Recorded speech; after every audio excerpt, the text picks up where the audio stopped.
A very good evening to you all. We are back for another Psymusic production stream. And as with last Wednesday, this is the tune that we'll be working on today.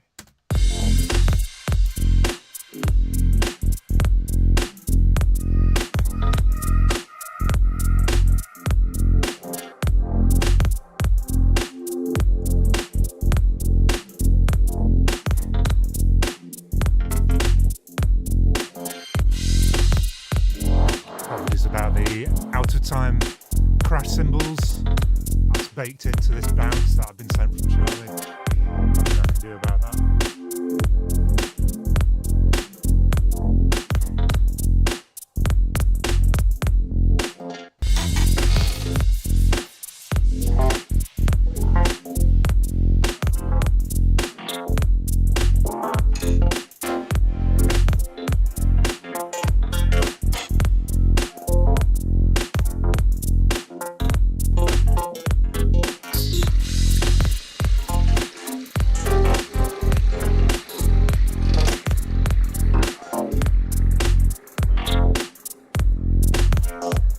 Audio doubling from Ableton. Oh yeah. My apologies. Should be alright now, eh? How is that, Charlie?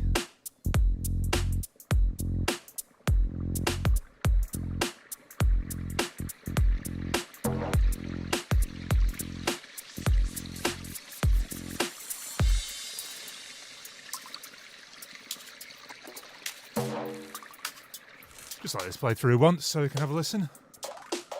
Let the stream get rolling for a little bit.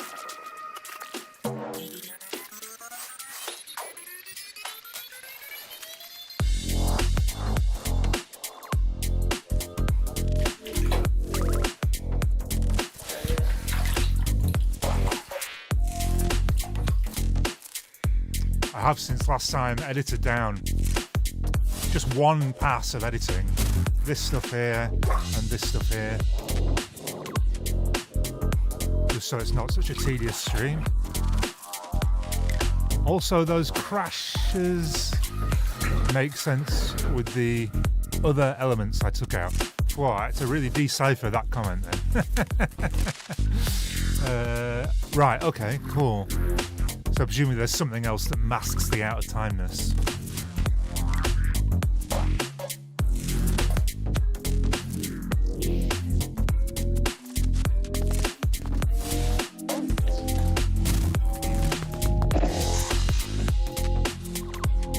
We're now into the edited sounds that I did today.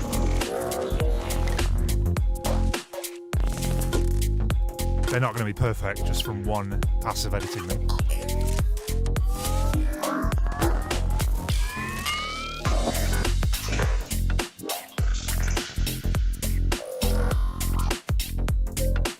Pretty nice though.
That sounds amazing.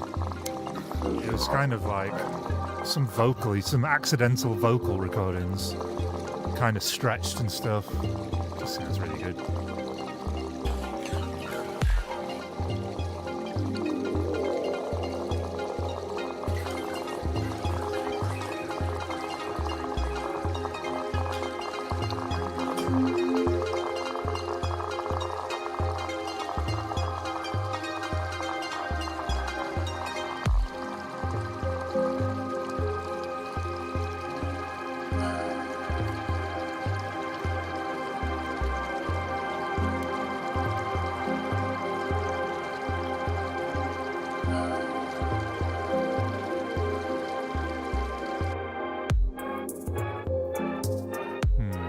ends a bit suddenly, that babbling brook. I'll have to do something about that.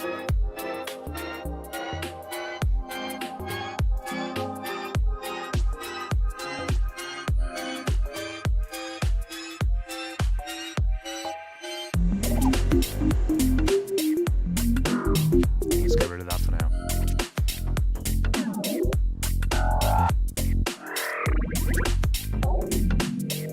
Edited these sounds down just earlier.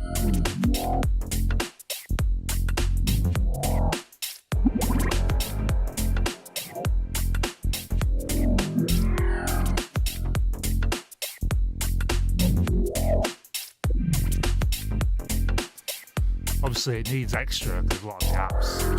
Some of these sounds just sound a bit out there on their own at the moment. But as we work on it more, those gaps will fill in. These sounds will sound a bit less lonely.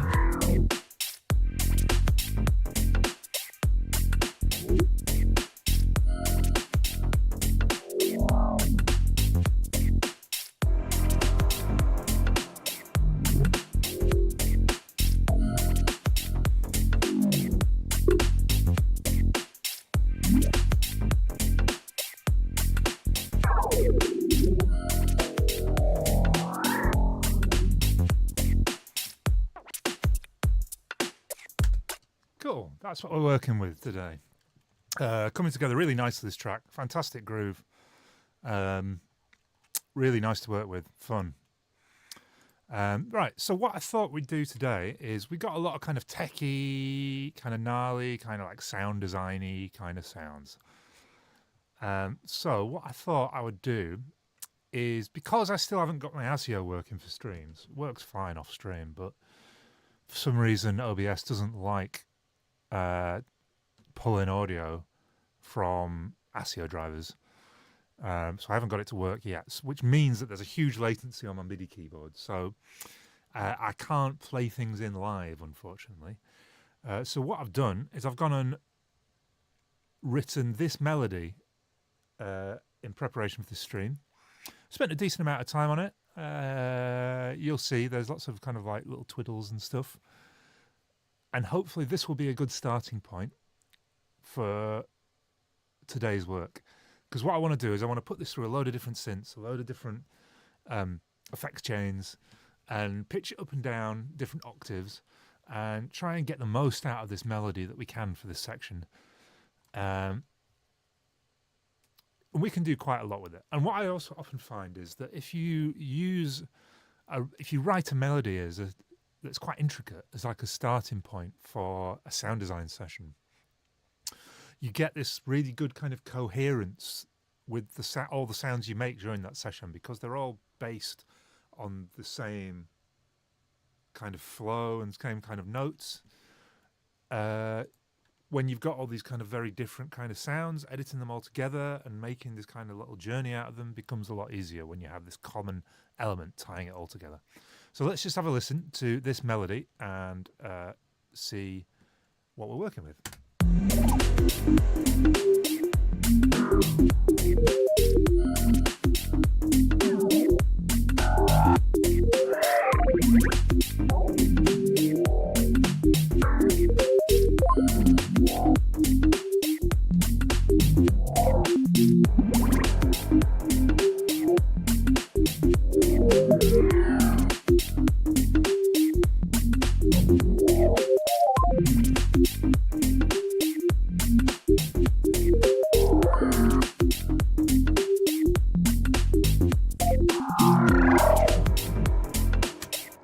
Cool, so that's what we'll be working with.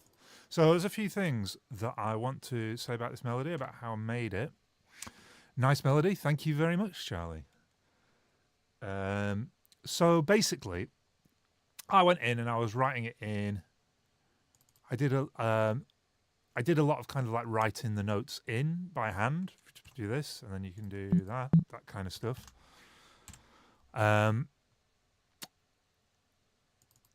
And what I used is, we're in the key of F, and I believe the track is in F minorish, probably F Dorian to be precise. But what that means is that it's got a minor third, so it's what most people would call a minor key.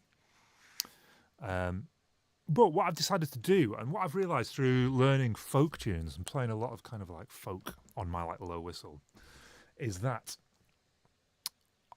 you can create, because there's like you're really limited on the whistle, and with a lot of folk instruments, in terms of the number of notes you have available. You don't have all your semitones. It's not chromatic. It's a diatonic instrument. You're limited to certain notes. But by limiting it even further, you can create some really unique sounding vibes. What I mean by that is missing out some notes in the scale. So what I've done here is I've completely missed out the third. So the third in F, that's the key we're in. So you've got either the major third, which is the A, or the minor third, which is the A flat, and which would really kind of like imbue this scale with a kind of major or minor quality. But what I've done is I've just missed that note completely out from this entire melody. And what you end up with is something that doesn't have this kind of major or minor connotations.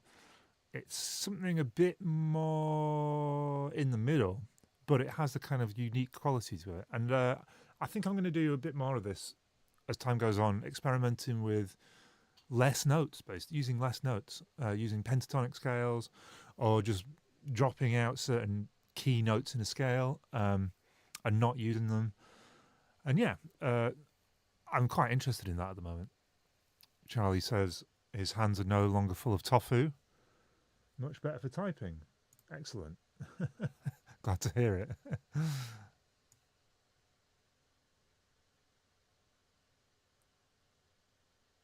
Do a bit of that so we can see the latest chat.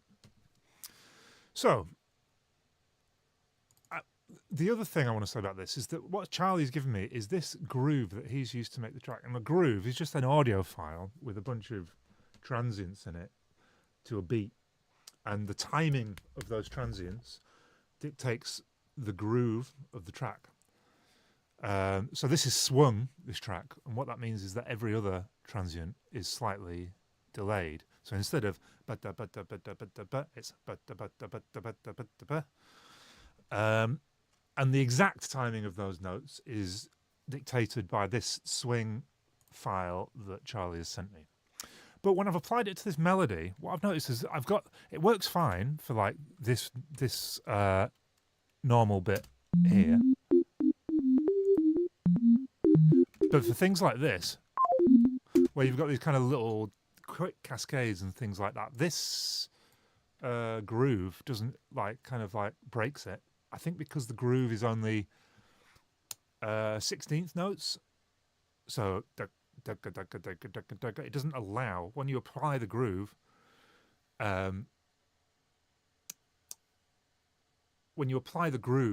if you've got notes in between the 16ths, it will quantize them to the 16th. So it kind of destroys any kind of these kind of quick cascades that you've got going on if you apply the groove.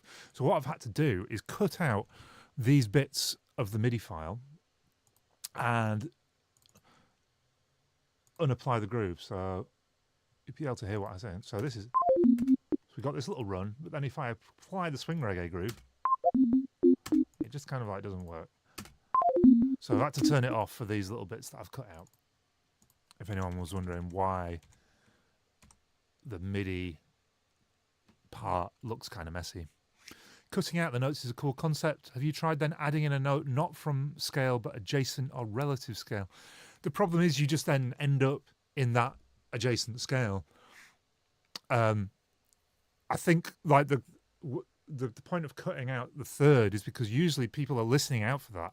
They expect it in music and they really are looking to that note to define how they should react to the music emotionally. So if you take that out, then it leaves people kind of adrift. It's not what they're used to. And then that kind of people kind of engage in it in a different way. If you then a note's a note. It's in, you take a note like E flat, it's in a ton of different scales, C minor, E flat, major, E flat minor, A flat, major, minor. So a note in itself doesn't really have a scale. So adding a note from an adjacent scale doesn't really make sense to me. You're just kind of adding in another note. You're just defining the scale that you're in further, if that makes sense. I feel like I'm waffling a bit now. Cool. So what I want to do throughout all this sound design is preserve this MIDI part and then mess around with a bunch of different sound design options for it.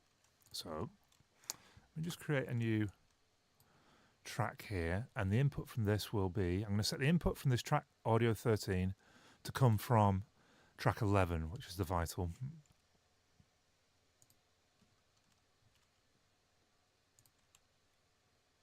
So when we come to record it, we have it there. Right, now let's just start messing around. I kind of like wrote it with just this this sine wave.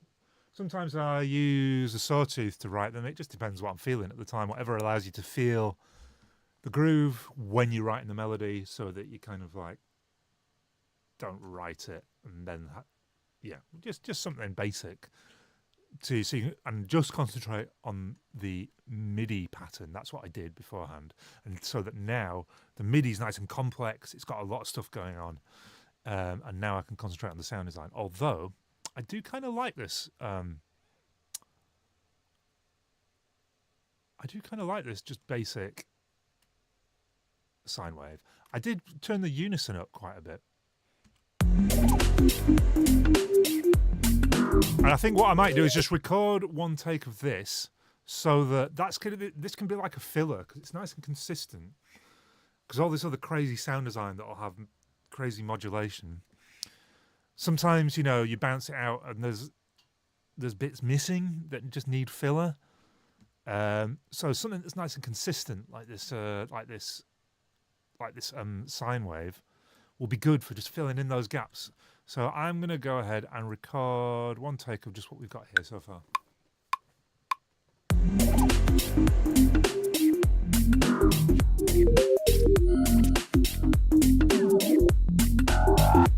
Alterra Project, hello. How's it going, Dane?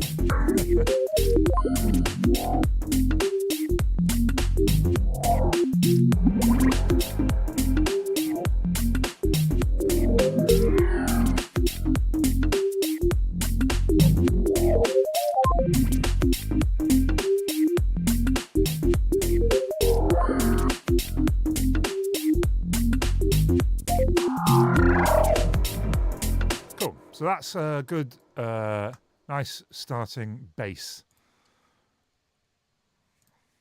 Think of it like here, a substrate. This is the second section. Let's have a look what we have. If we look at the overall structure, we're on the last section here.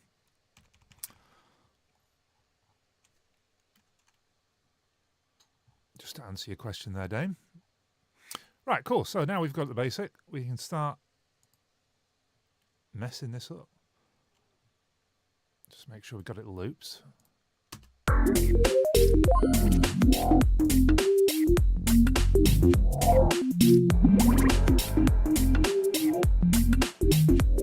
I mean, I've made the sound design now. This is the end section. Oh, yeah. I've got a bunch of stuff. So I got a bunch of stuff for the middle section as well. To be honest, your stuff and my stuff will probably go together pretty nice. Also kind of neurally. Otter mode, good evening. So this is the stuff that we'll probably want to edit around your neuro stuff, Zane.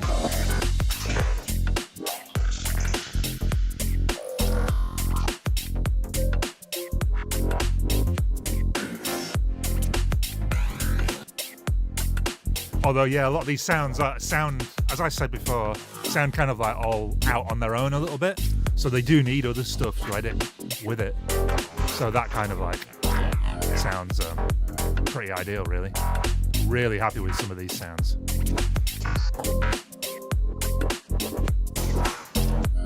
And then the mid section can be like the heavy techie section. And then maybe this last section can be, well, we'll see what happens with the sound design. I don't want to limit myself just yet.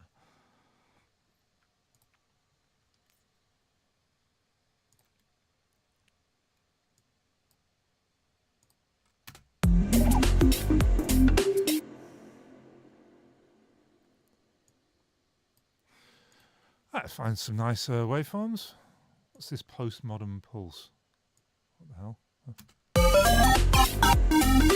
Sounds awful.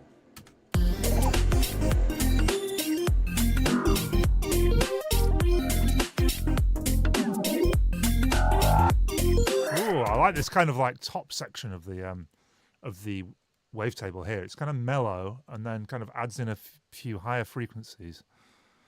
So I'm going to do an LFO, I think. Let's try something like that. So it just comes down a little bit. Set it to nice and long.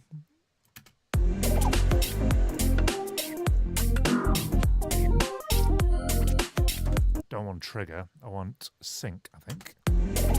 There, that way it keeps on.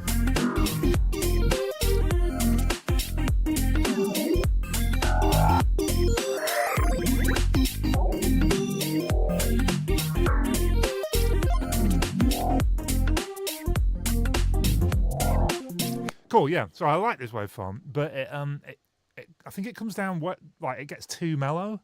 So I think I want to start it just a little bit into the wavetable, rather than being all the way at the top there. Just a little bit in.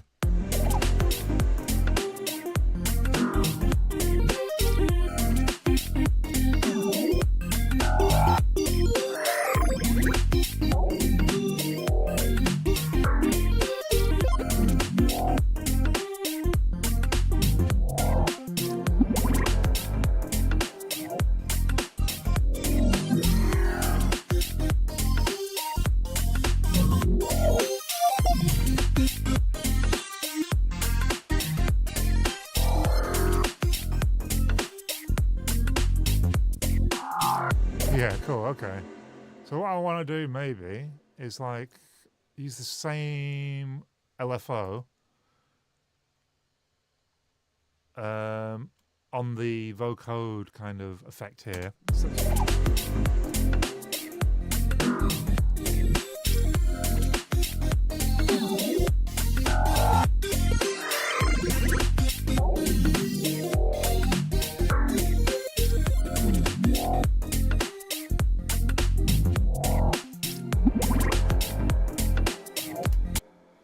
let's go the other way. Wasn't too keen on the flow of that. That loses a lot of the mid region and keeps the tone. Yeah, I know what you mean. So it's got a lot of the kind of like higher harmonics in the frequency range, but still kind of had this kind of tonal quality.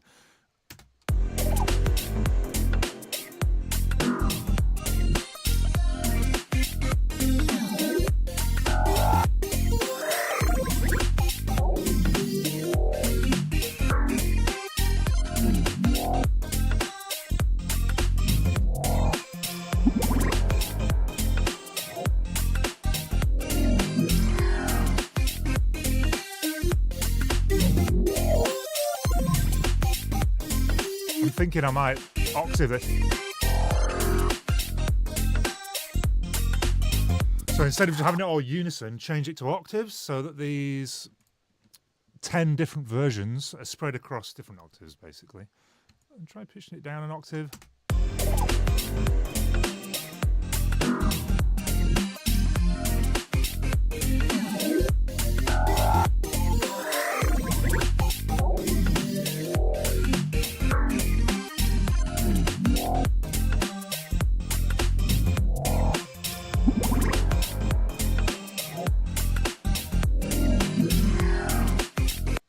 Nice. I'm going to get a second waveform on the go here because I have a plan to do more of that, to have like a kind of plinky plonky layer that kind of layers in an interesting way.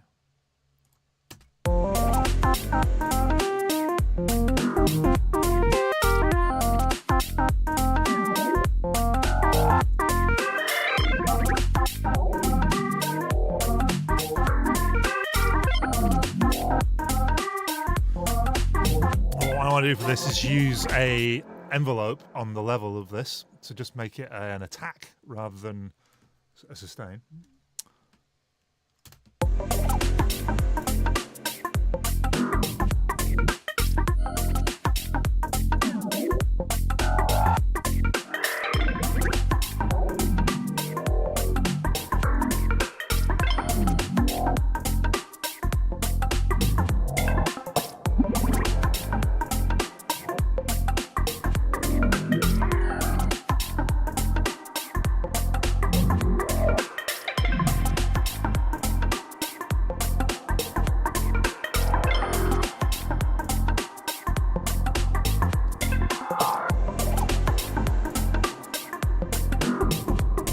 Okay, yeah. So the same LFO I'm going to use on this. So I want it to be a...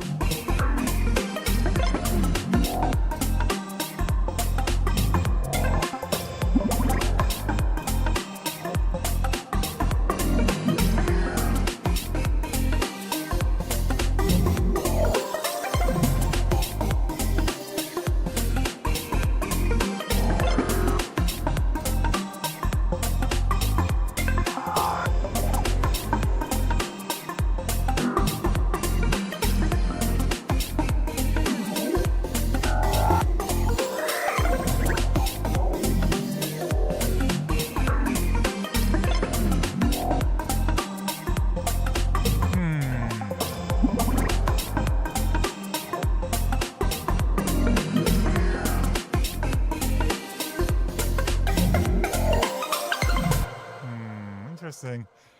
I might do these as separate layers actually, so that I can record them separately, so that I can put different reverbs on different ones of these layers. Because like that Plinky Plonky one needs a big fat reverb on it, but this one less so. I mean, it needs a reverb, that's for sure.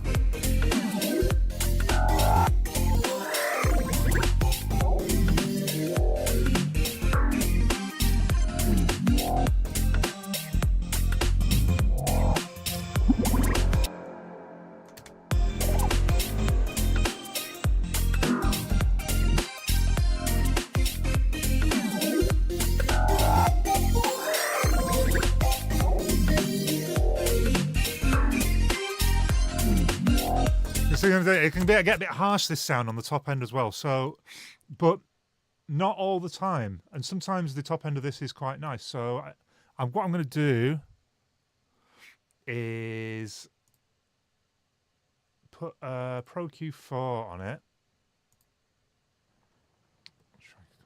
What's going on here? There we go. And what Pro Q4 now has... Well, first off, let's just get rid of that. Get rid of those super high frequencies. They're really not needed at all. I'm going to get like a high shelf, and I'm going to do a dynamic EQ so that kind of acts a bit like Soothe 2. It's got this kind of spectral processing kind of thing.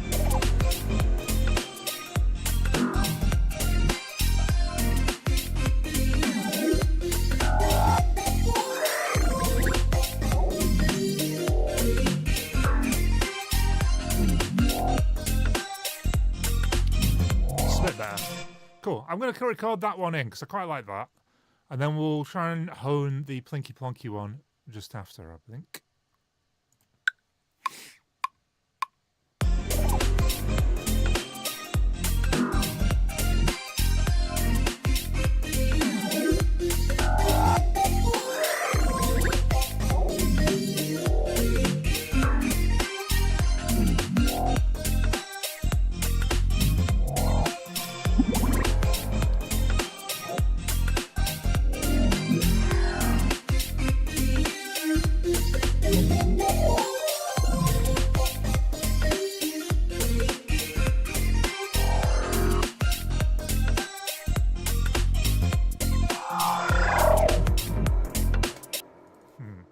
I was thinking as well, maybe one that is like an octave down, just to kind of like layer it up.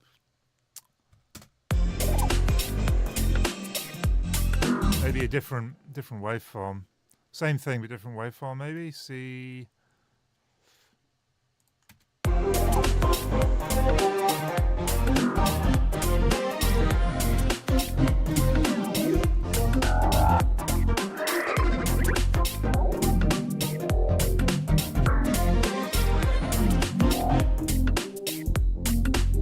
And just get these kind of like nice mid.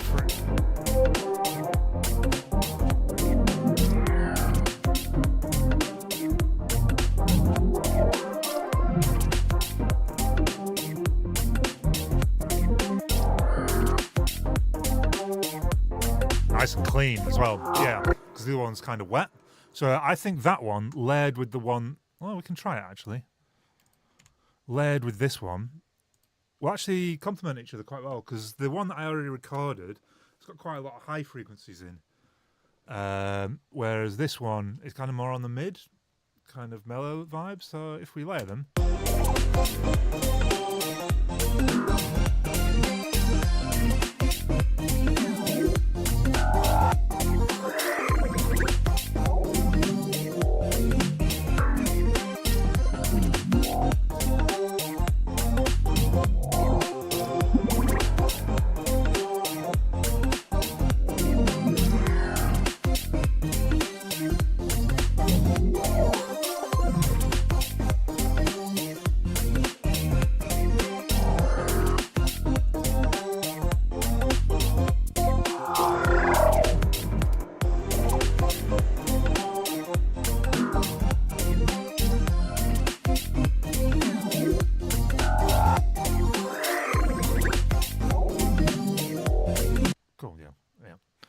Those two sound pretty good layered together. So I'll record that one as well.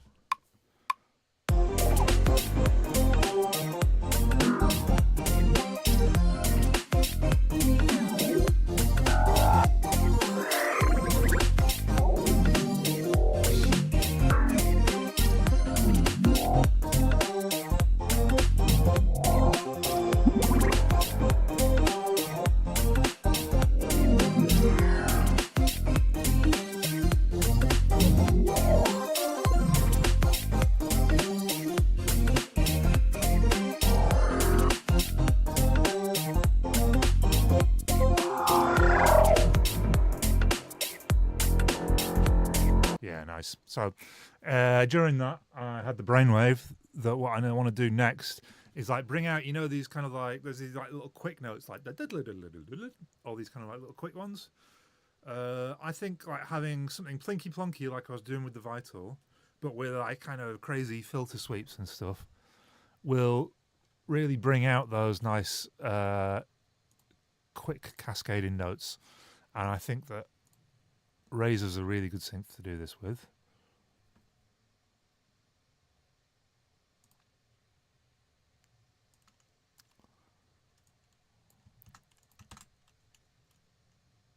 Turn off that Vital. Gross. First off, get rid of the glide. Let's mess around with some of the waveforms here, see if there's anything that takes my fancy.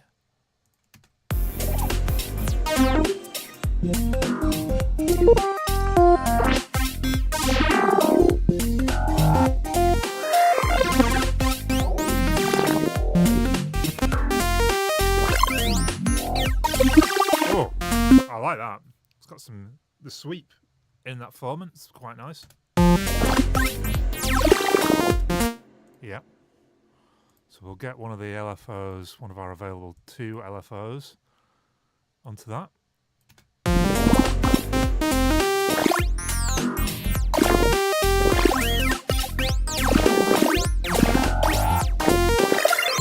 Cool. And I also want to make sure that it's a kind of plinky plonky.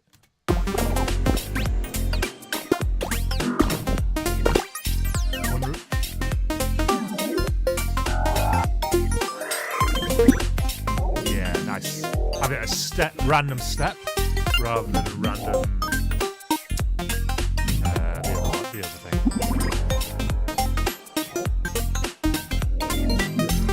Charlie's asking for the MIDI on Discord. I will definitely do that. Just give me 1 second. So, this is a collaboration between me, Charlie, and Dane. Our collaborative process is that one of us makes the groove. We make the drums, the bass, maybe a skank. And then that person, generally speaking, keeps hold of the master project file. They then send it to the others, and we come up with sounds over the top. And then once we've got enough stems of sounds that we made, we send them back over to the original person who made the track to consolidate them into the master project file. So what I'm going to do here is export the MIDI clip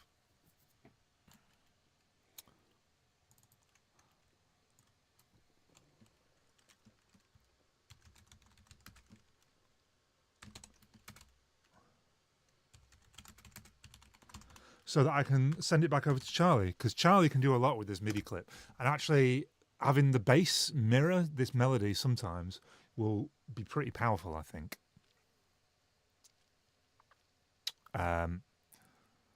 So yeah, basically Charlie wants me to send that to him in Discord. Maybe he'll send some... I don't think Charlie's actually at the computer, so I don't think he'll send anything back to us this session. Could be wrong though.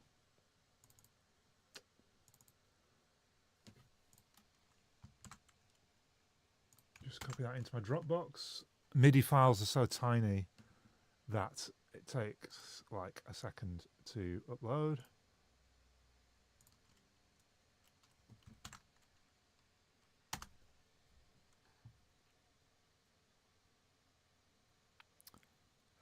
Is that no? Yeah, cool. So we won't be getting anything back this session, but that's fine. We've got plenty to be getting on with and working. Cool. So what was I doing? I was in Reactor, wasn't I? And this got some quite nice movement. So let's turn on this low pass. Let's try this. We'll use our second LFO. I don't know if you can see it, but it's down in the right here. Set it to the random waveform, and then we will assign that to the cutoff of this filter. Hopefully,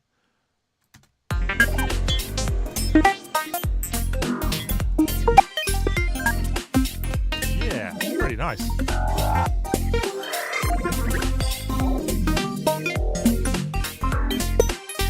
Maybe get a second filter on the go, make it extra spicy. Although, having run out of randomizers, I'll need to use a Max for Live one. Regulars on the channel will have seen me do this quite a few times, where I bring the parameter into here, go into Max for Live, get the LFOI,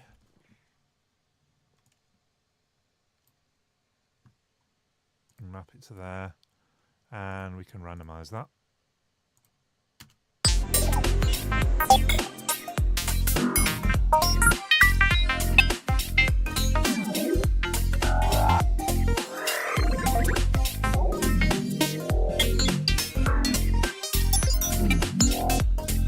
Just give it a bit of compression.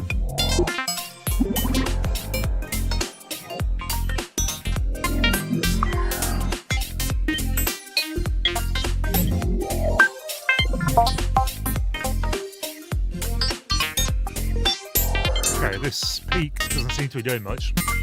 Let's change it out.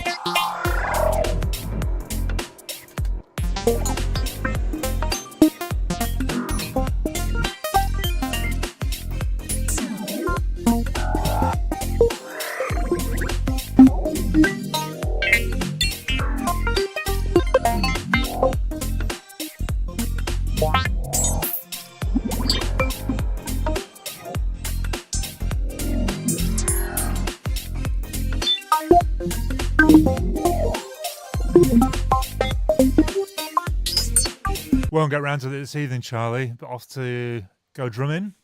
Oh, that was fun. I wish you best of luck with your drumming endeavours this evening. Cool. So, I mean, this needs a delay, I think, to really bring this out. What have I got going on? I've got a delay. I've got a replica. Let's try that.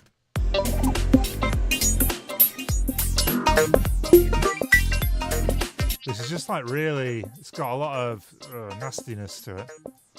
I wonder if we can roll some of that off with some saturator, but also maybe reduce the boost on this.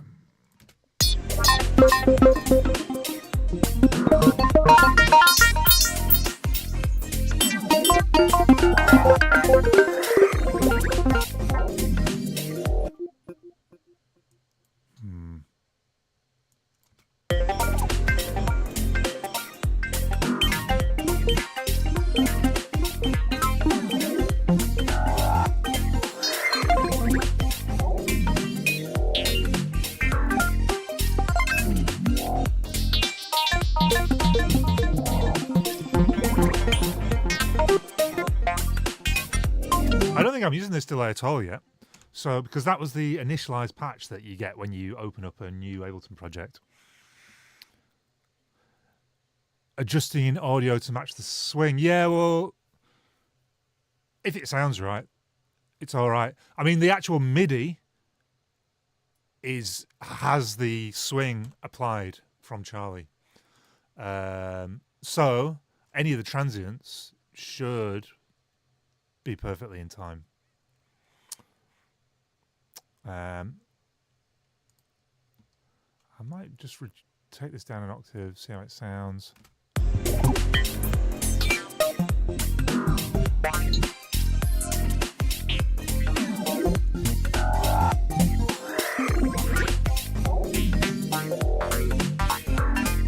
Increase the rate of this LFO.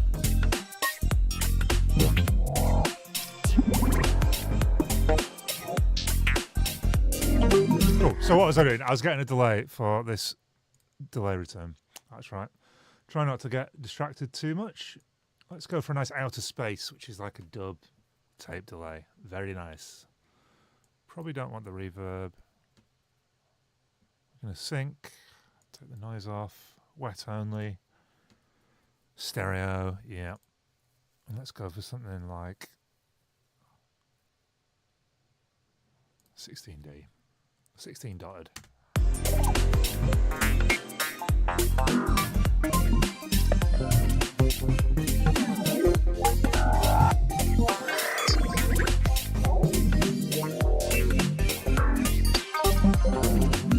The MIDI does, but the shifts in the waveforms are not going to be. Yes, however, because it's basically just plinky plonky MIDI, but with crazy filters over the top, any transients that come through should be in time. There are some things that I'll probably be doing later on where it comes to like glitch plugins and stuff, which actually alter the timing of the notes. That will need to be have the groove applied after. But this, I think, should be. It sounds pretty in time to me. There's certain little things which you might want to adjust, like manually, like some of these little runs and stuff, because they haven't had the groove applied. Because I couldn't get that to work, but they're so quick. But they kind of are in time. Oh, that sounded lovely. I wish I was recording then. Damn.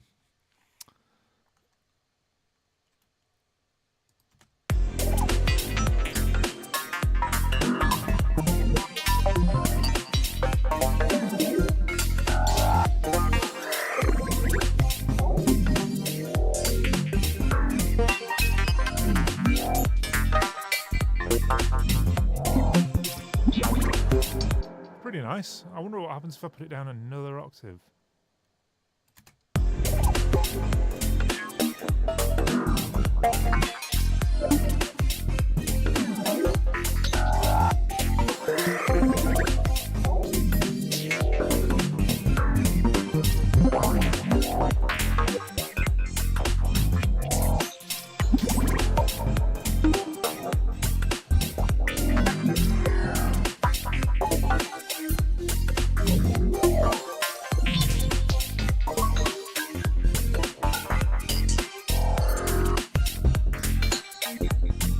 delays are not going to be swung. I think with this timing of the delay that I've got through this, I don't think it matters because it's a dotted 16th, which means it's a 16th and a half. So the 16ths are where the swing is. So any transient that is swung, this is where it gets complicated, you know. Have to engage brain. Any transient that is swung, yeah, you're right. Some of them will be out of time. But at the end of the day, if it sounds right, it sounds right. I wouldn't go worrying about the minutiae of delay swings unless it actually sounds out of time. And to me, this sounds pretty good. At least certain moments in it sound pretty well in time.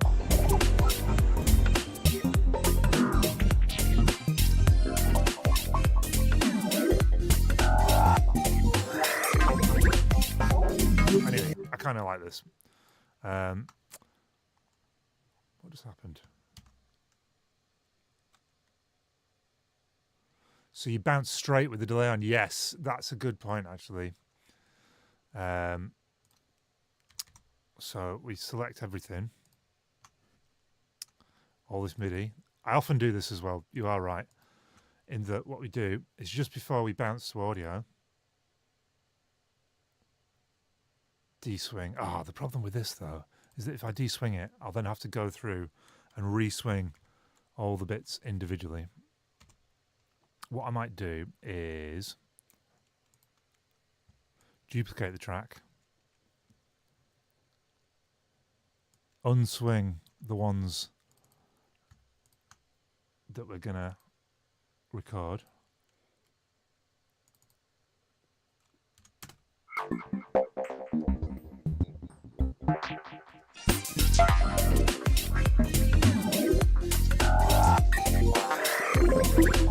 There is a problem with this as well, Dan.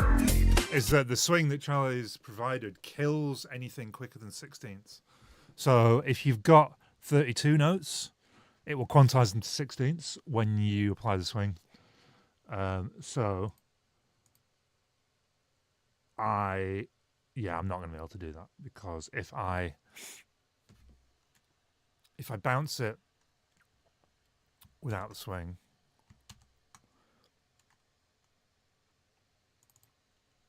then I'd have to go through and redo all these little edits and stuff, and like add the swing to different parts of the MIDI and not to others. It's going to get very complicated. To be honest, I think it's sounding pretty good. And also, we're doing sound design. Like a lot of this stuff is like, you know, in the mix of the stuff, there might be the odd note here and there which sounds out, in which case we can just go in and edit that one note. But generally speaking, we're doing little plinky plonky kind of like swings and stuff. Tend to not really sound that out of time.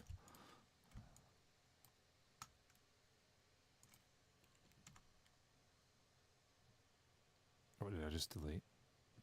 Nothing.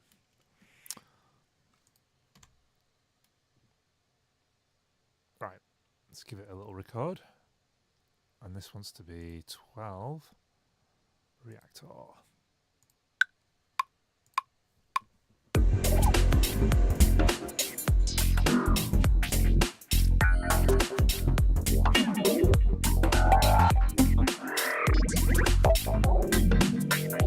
The other thing is I'm recording this without the delay on, so we can change the delay later if we want.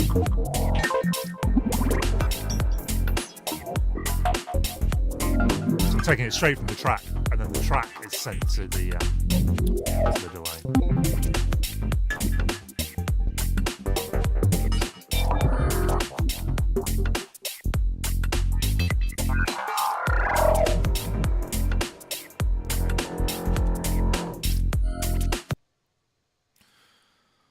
So what was this on? -3. Because you might actually be right in that there might be a better kind of setting which is not out of time so much.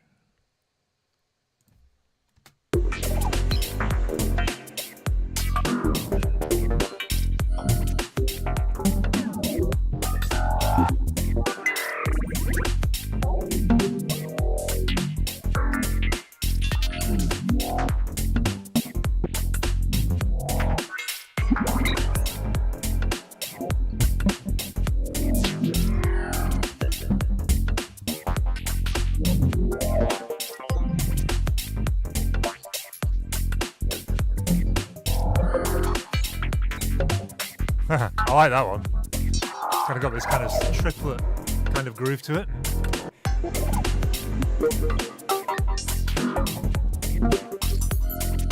Feels good to me. And in the end, that's all that really matters, isn't it? Cool. So we're going to do some additional work with the Razor. I'm going to do something a bit more...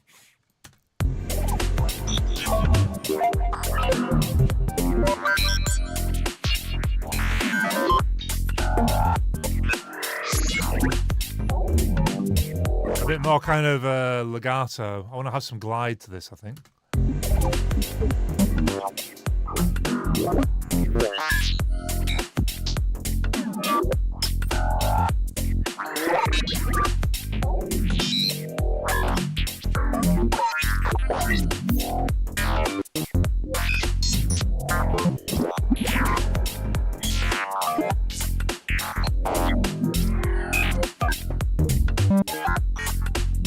Ooh, nice. It's really nice.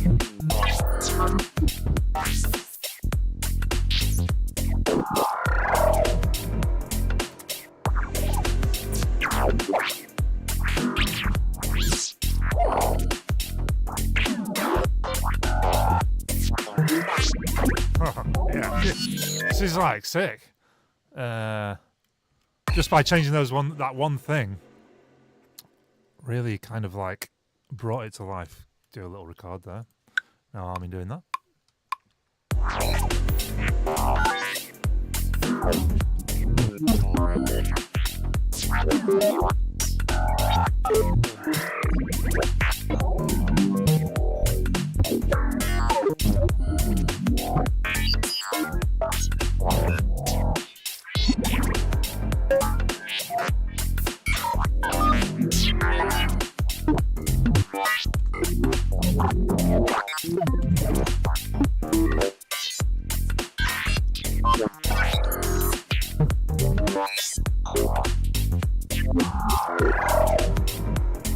That was nice.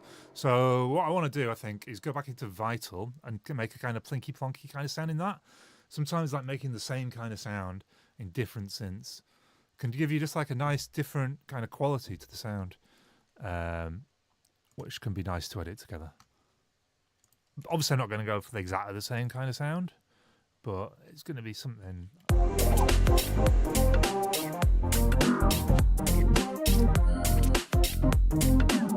Just to visualize this.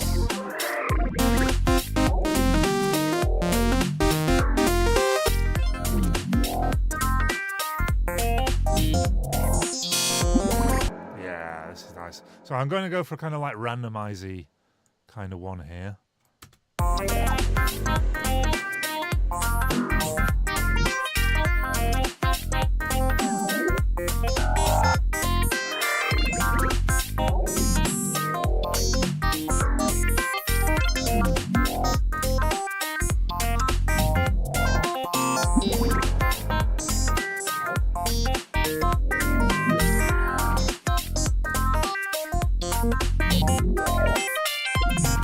Yeah.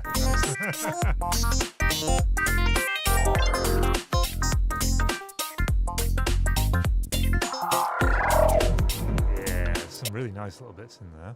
Let's get a randomizer on a filter.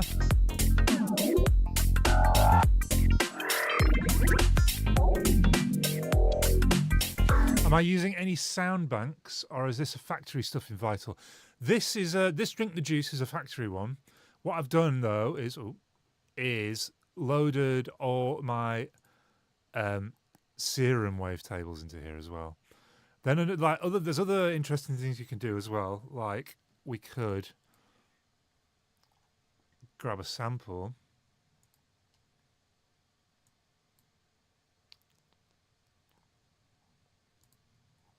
Hey, where's my samples gone? Why can't I do anything? There we go. Grab a sample. Let's. I'm just thinking about accessing my hard drive. Give us one sec. God, not responding, is it?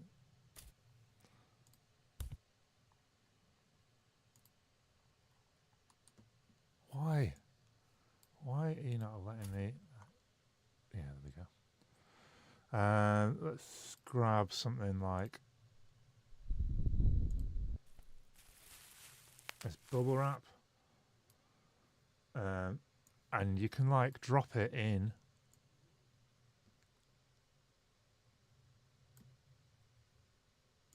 Make this kind of wavetable. Bring the level up. Kind of hard to hear because it's quite a quiet waveform compared to others.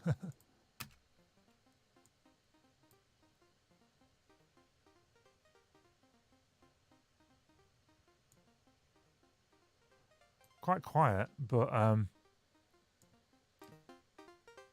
that is somehow this bubble wrap wavetable. So you can quite easily create your own. Another thing you can do is text to wavetable. You go like, if you type in something like that, Alterra Project, and then get an LFO to cycle through it, set it to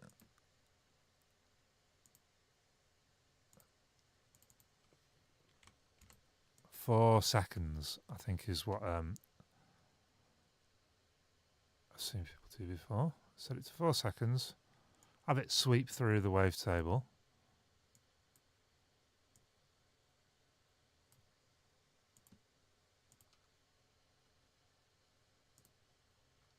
And then that should the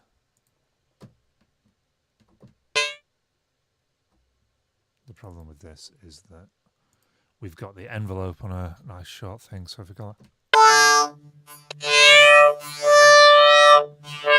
so that's the speech, that's the text to speech. Yeah,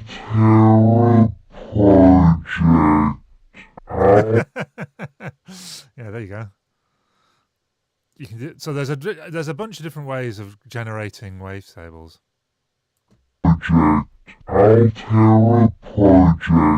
Alterra Project. Alterra Project. Sounds sick as well. Really love the text to wavetable. It's great. So yeah, if you don't, there's plenty of ways to get anything. Can be wavetables basically. Have fun, load them in. I think with the free version of Vital, there's only so many text to wavetables you can do, but you know, I've never hit the limit.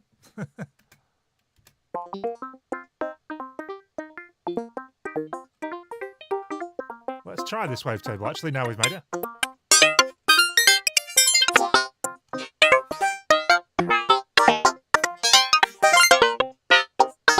Oh, we turned the synth way up.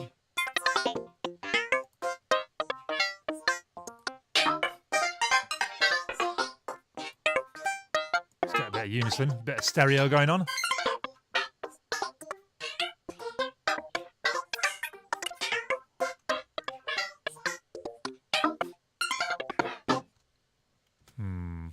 Quite attacky at the moment. I wonder about making it less clicky via the envelope.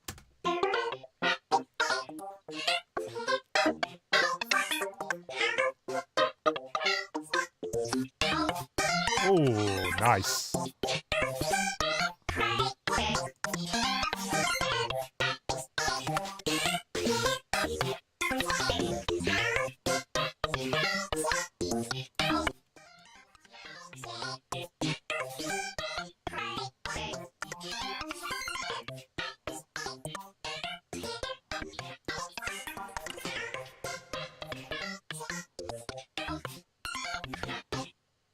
Nice.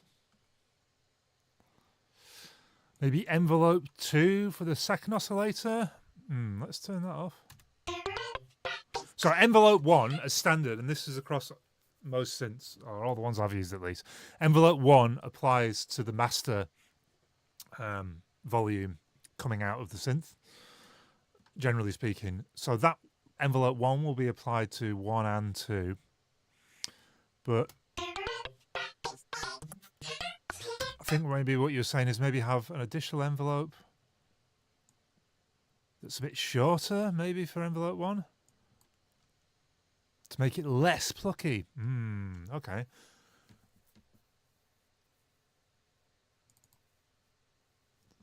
I know what you mean, because it's quite nice, really. What's going on here now? Oh, that's why.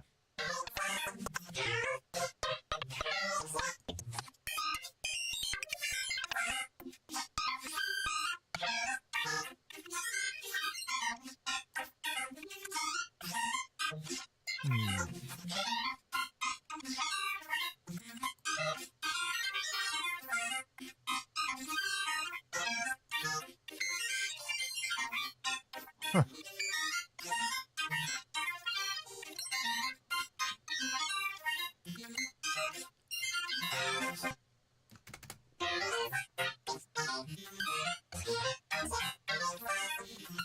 Kind of quite nice. Yeah, I know what you mean. Isn't it? This is a good idea. Yeah, I kind of considered that myself. Maybe roll off some of those high frequencies that are a bit harsh.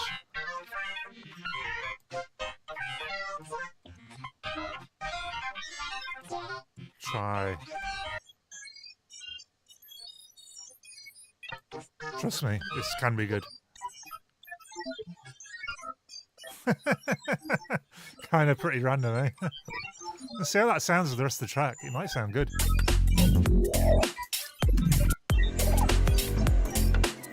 No, it does not sound good. You never know till you try, though, eh?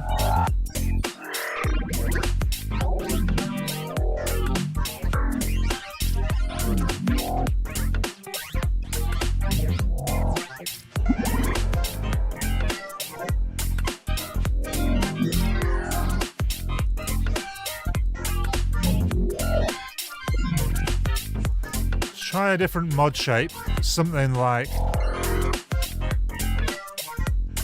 this, so we get better sweeps.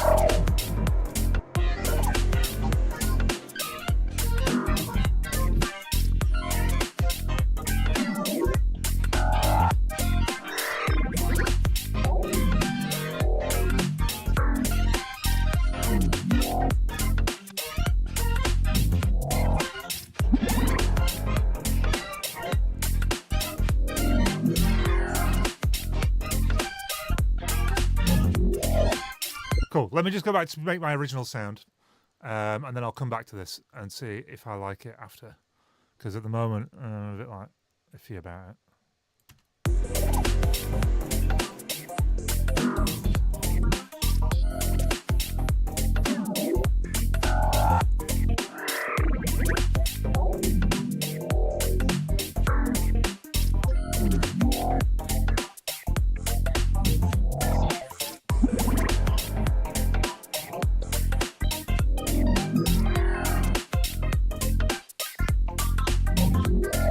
Oh, I like that.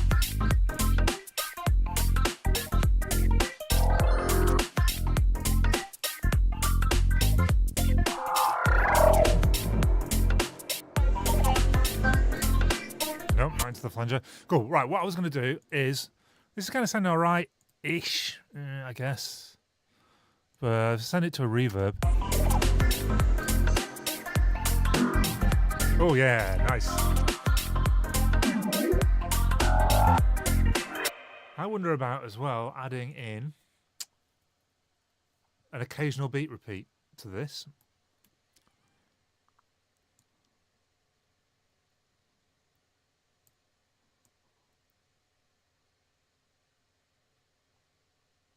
I'm just kind of dialing my settings a bit. Not really sure how it's going to work.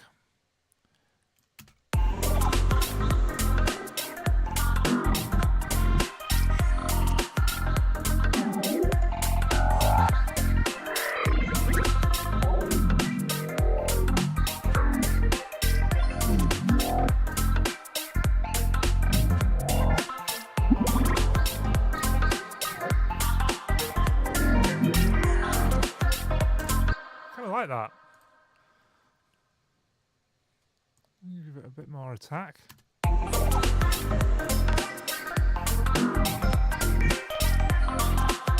I was wrong about the beat repeat. Let's turn that off.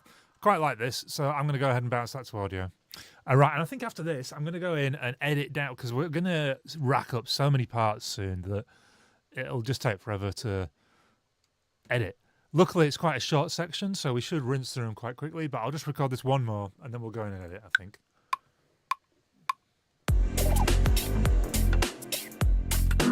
What's going on? That's because that was record enabled, whereas that needs to be record enabled instead. Beat repeat is going to sound weird with the string. Yeah, if it was 16ths, it'd definitely sound weird. But using like 32, 64ths, kind of real, kind of like granular kind of divisions, doesn't really, it's not gonna affect the swing too much at all.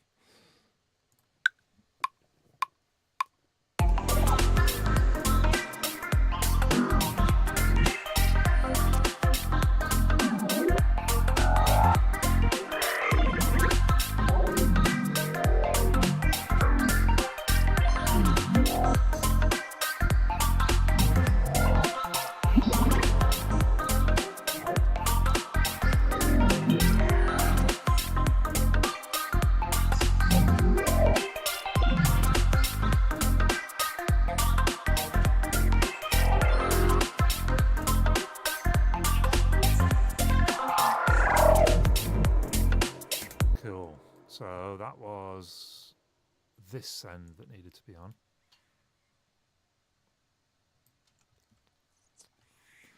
I think what I want to do before, because I've got a lot of like reverb and delay sends going on, before I send stems out, what I probably want to do is sidechain the returns to like everything else so that we can get more reverb without it really detracting from the power of the transients.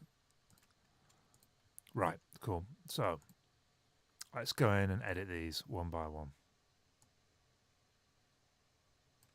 Starting with the one that we just did. I want to do it back to front this time. I usually don't. I usually start editing the oldest one first, but I think the oldest one is like the filler one. So if we edit everything else and then any gaps that are left, we can fill in with this straight sine wave.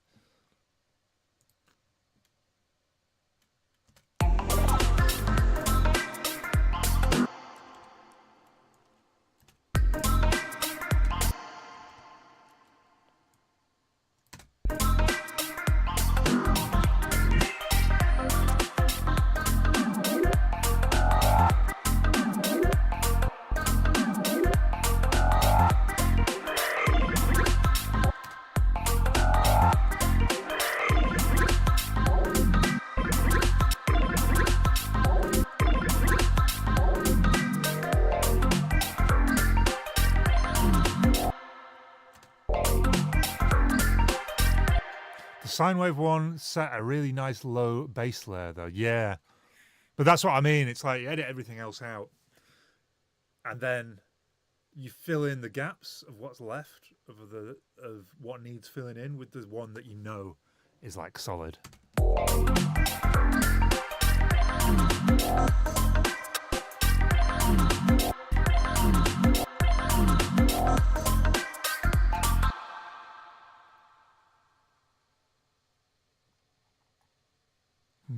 Have it at like 50% volume.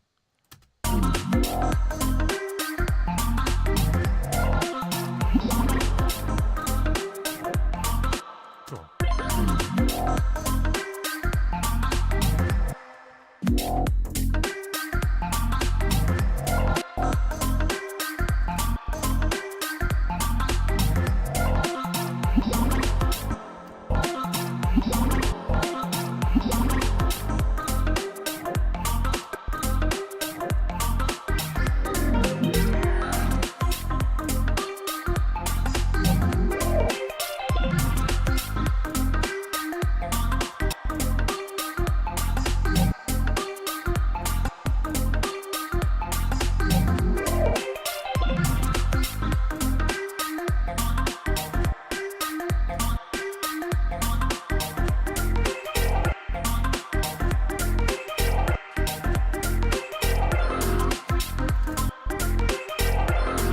Quite a lot of this, which is good. I won't probably use it all because there'll probably be other things that overlap with this that also sound good. So just a case of when we've edited all the good bits down, go through it and kind of choose which one we want for each part.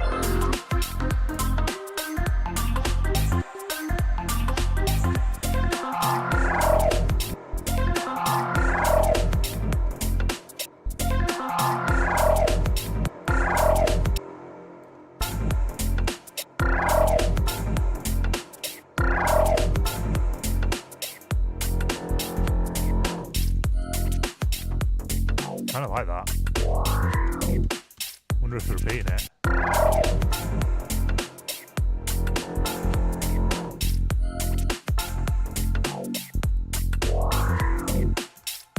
So every 2 bars might be quite cool.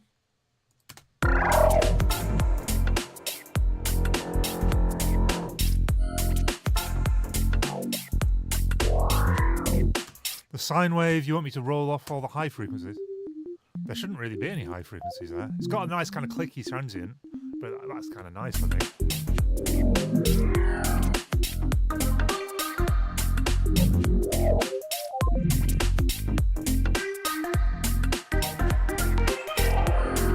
What was that one that I didn't like?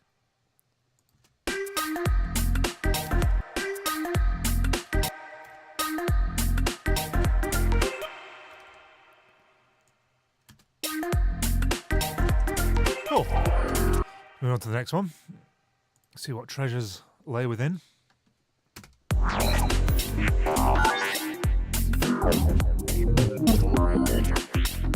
Yeah.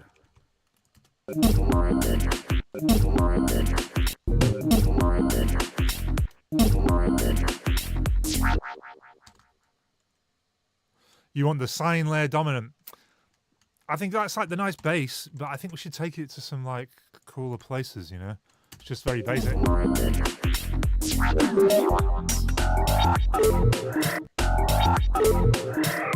I want to turn off these two, I think, because they're kind of interfering. What I can do, Dane, is I can send over the full sine wave bounce as well, along.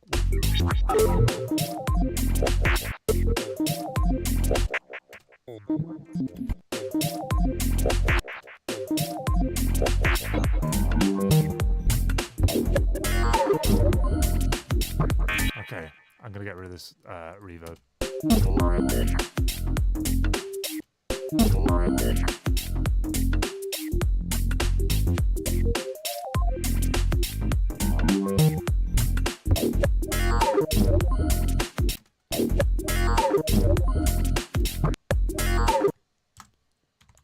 Try and catch the tail of this. Sounded quite nice.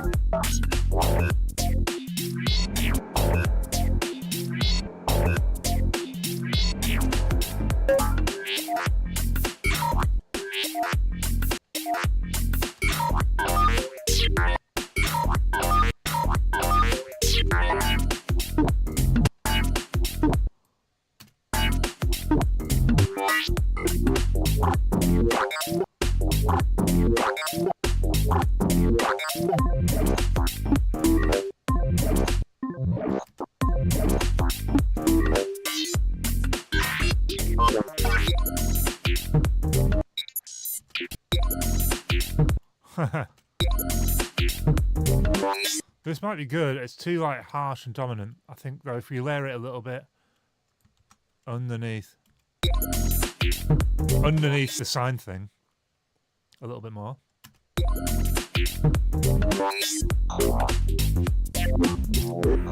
Oh, that real nice.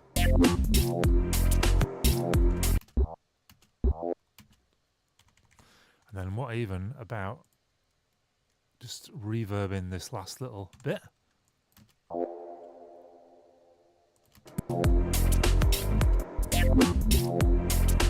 Nah. Not unless we octave it down and turn it up. Let's see. Nah, not really absolutely sure, you know. What about actually stretching it? Let's try that. I'm just going to leave it as is for now. Couldn't make it cooler, despite my best efforts. Right, next one.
I'm still not sure about this delay, you know. I wonder about just a straight 16th.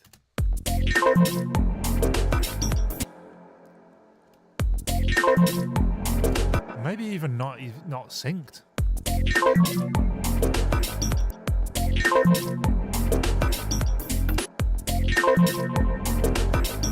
It needs to be synced.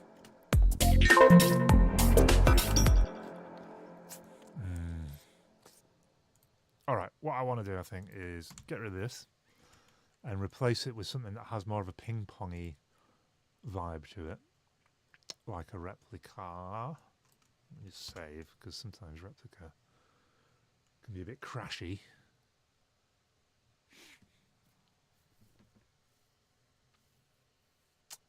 Take your flipping time saving. Right, I really need to do an entire system reinstall, which I will do soon, which probably means I'll have to have a week off streaming. But it needs to be done. I've been meaning to do it since I finished uni.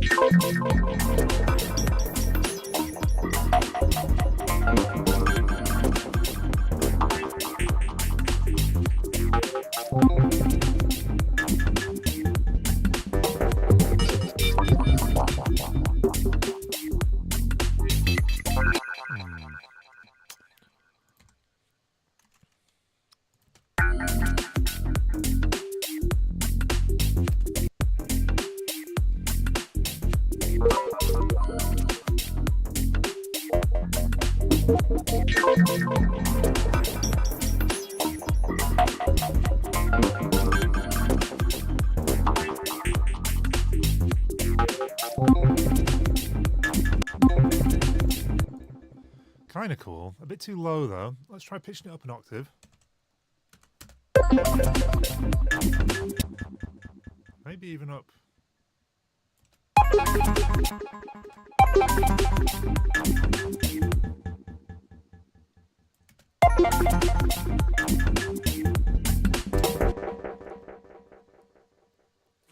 Use the frequency and sat knobs in replica. To be honest, I don't even bother with the low cut, because the low cut, oh yeah, it does have a proper low cut in this one, but just to like actually get a bit more control over it, I usually do it with a Pro Q and just put it after, because that way you can like visualize it a bit better.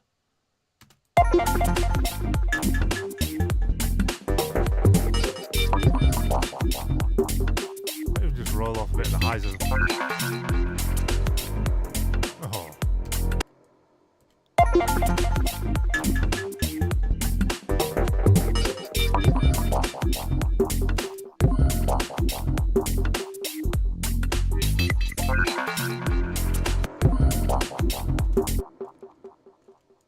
think it's just that I want. Yeah, nice. And then there's this end one, it's quite nice.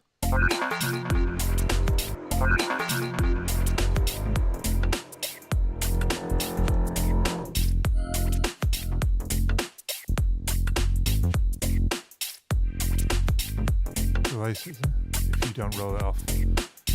But is that not just the case?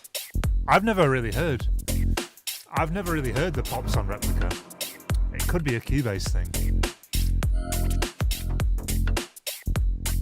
Come on, I'll do it to appease you.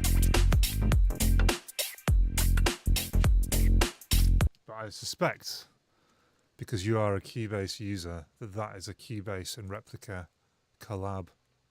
Those weird pops.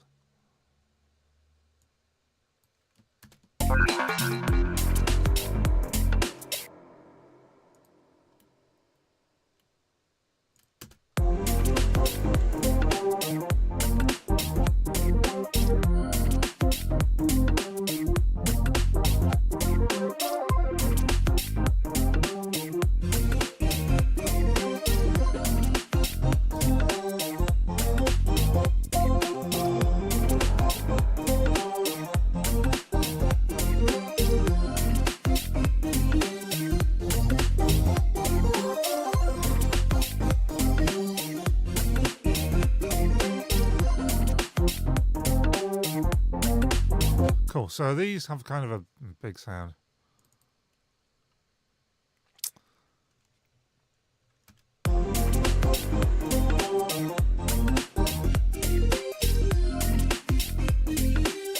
All together.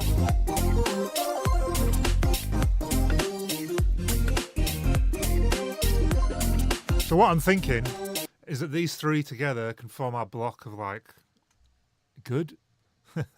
So, you know, that kind of like filler block. Although for now, I think I'll just turn these two off and just use the sine. But I'll edit these three together so that we know that they're working properly in conjunction with each other. Do you know what I really wish? That I could, you know how you can like change the girth of the tracks like this? I really wish you could change the girth of the track options over here, because this is just way too much room for all these. I just need to be able to drag this across so it gives me more working room, but hey ho. Ableton, if you're listening, please implement that feature, although there's absolutely zero chance that you're listening to this.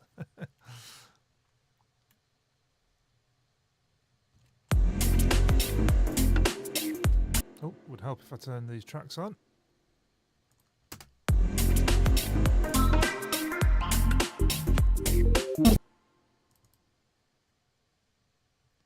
This track was just sounding a little bit naff. I wonder how to de-naff it.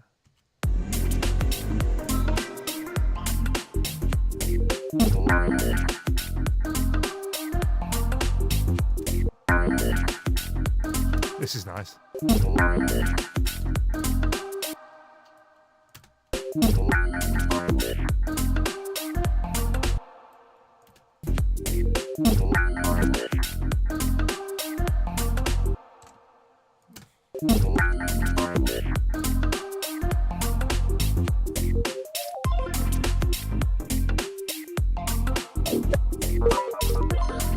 Nice.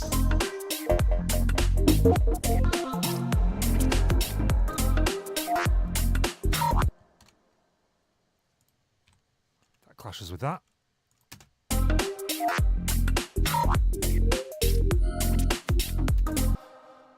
Yeah, I don't want to get rid of the inputs. I know I can do that, but like, I kind of need them constantly. But I did look at all this empty space just here doing absolutely bugger all. I wish I could just like scooch it across and these became kind of like stacked up on top of each other rather than side to side. Oh well.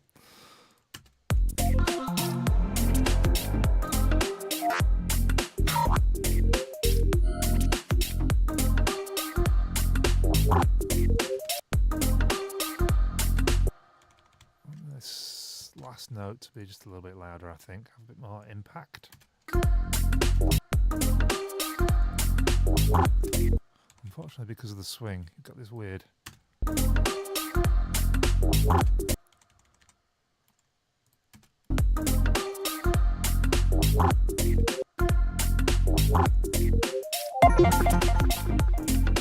So these two don't need to be together. What does this do?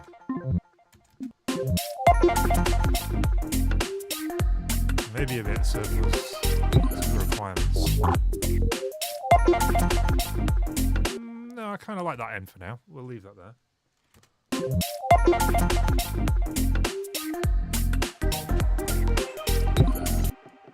Make sure that if things are there, they're nice and loud. There's no point in having things just slight way up in the background that are just going to muddy the soundscape.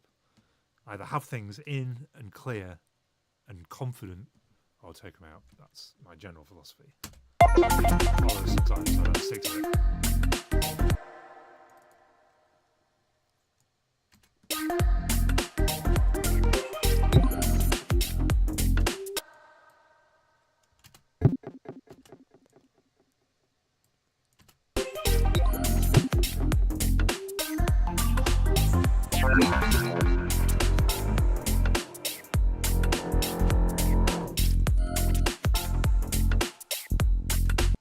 Cool, so these,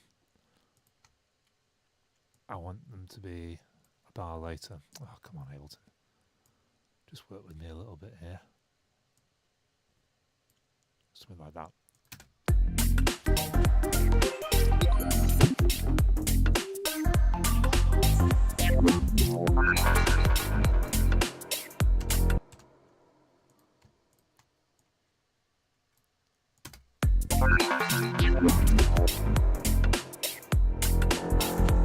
Cool.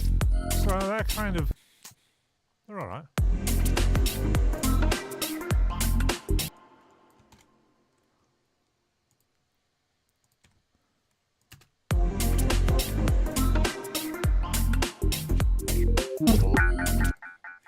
And try and work out which of these bits I want to be in, because I don't want them all the time. Don't even want them most of the time, I think.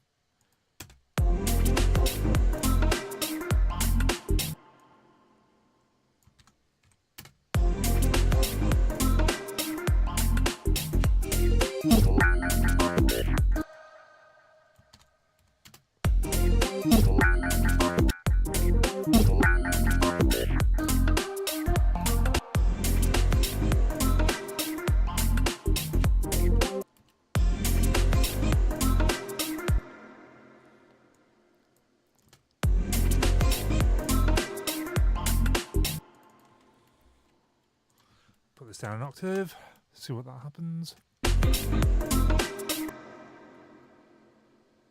Hides the small section where it says Vita Post Mixer. Yeah, there's various options. If you go into View, you go to, where has it gone? Arrangement Track Controls, and you've got the different options there. So there's extra options I can put in there, and sometimes it's nice to have those in, but I don't need those kind of moment to moment. So I generally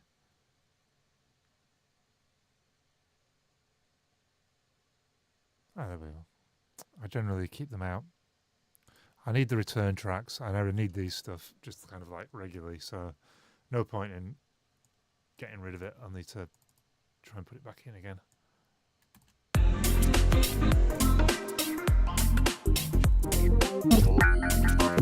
Don't like this. But there's something missing from this section, like a hit on the beginning. So what I'm going to do is jump into my sample library. In fact, I'm going to jump into the Alterra sample pack, Psydub Master, and find something, a hit in F. FX hits, synth hits.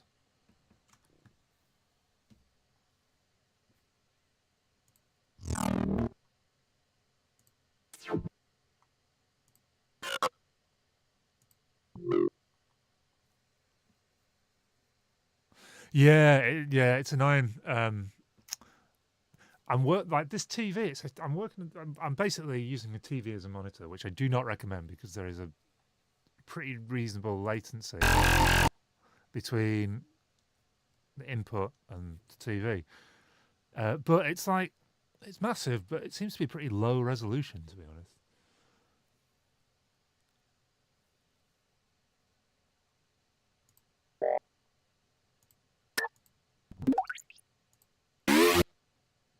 I mean, that's just amazing.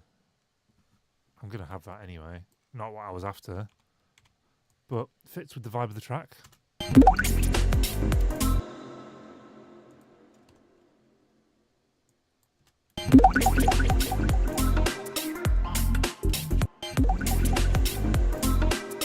we'll continue the search.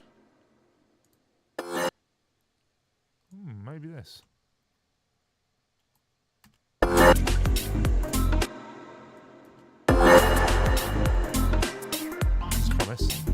Promising.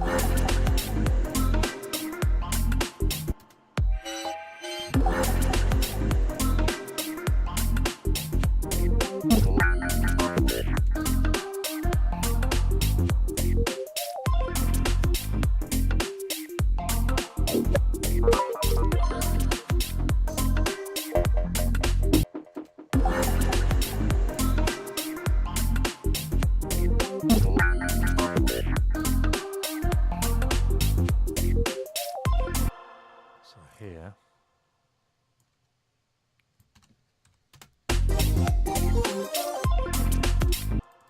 This needs like a reverb, big reverb.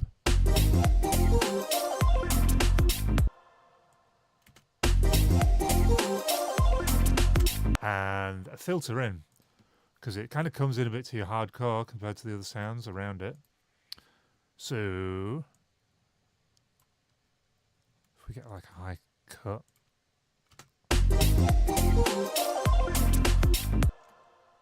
And just bring it in slowly. I think that'll work out quite nice.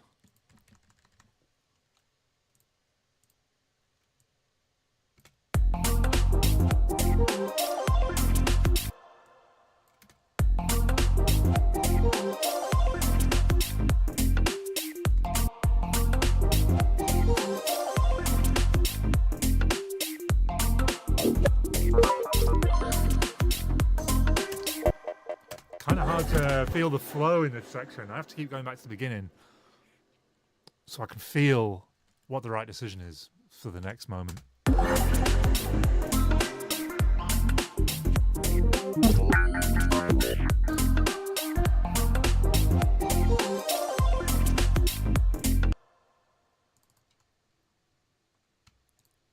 think I need a bit more dBs.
Yeah, keep it nice and filtered.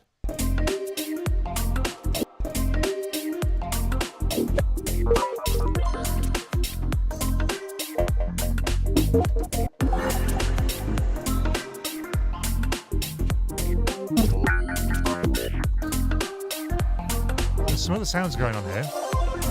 Where are they? Ah, here they are.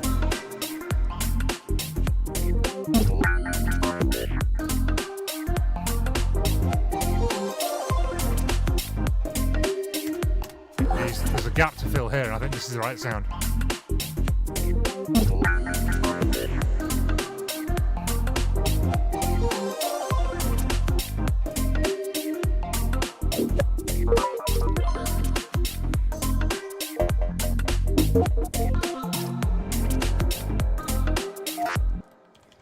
God, my brain's giving up now. I ate too much music today.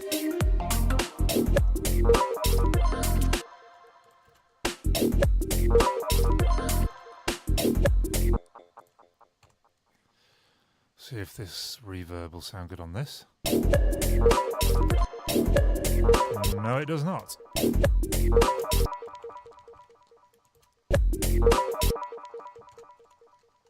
Try stretching it out. It just sounds a bit gross. Get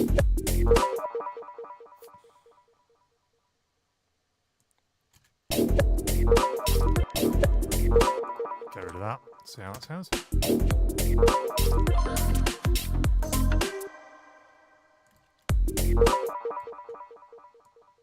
Try fill this gap.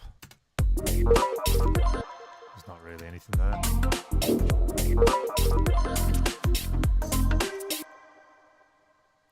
Big gap here. Let's turn some of these on. See if we can't fill this gap quite nicely.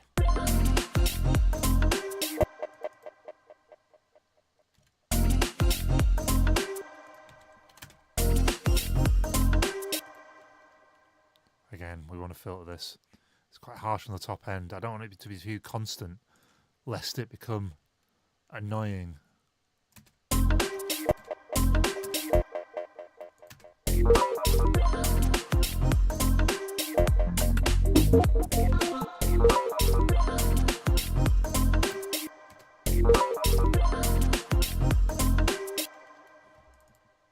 Not sure I like this that much.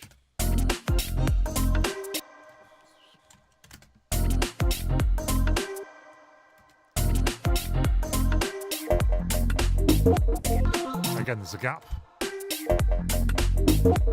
Just kind of here.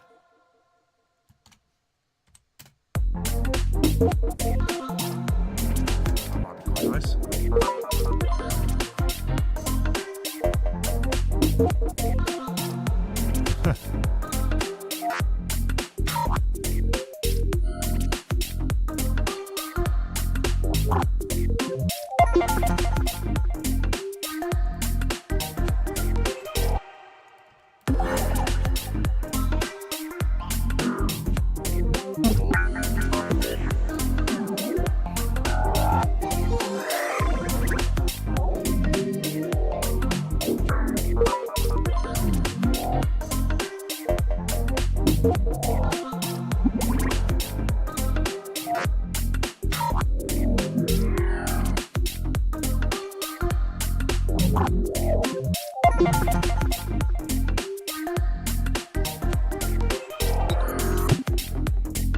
We definitely don't want this melody to be too constant, I don't think. I mean, it is a constant melody, but I think like having this thing, like, I don't know, I might just turn this off for a sec just to see what it sounds like without.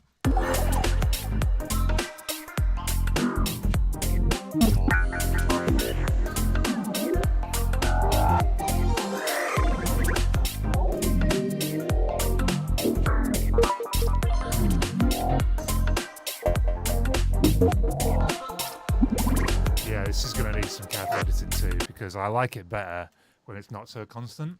I mean, I like the sign layered underneath, but I just think having it in the whole time, I'm just not that into.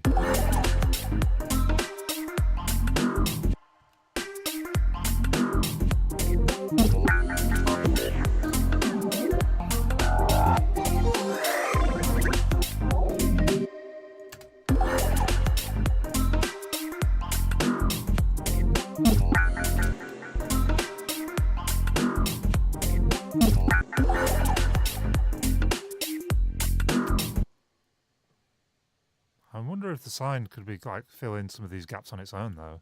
Like if we bring it up so that it's the right volume to like really fill the space, it could replace some of these kind of crappier ones.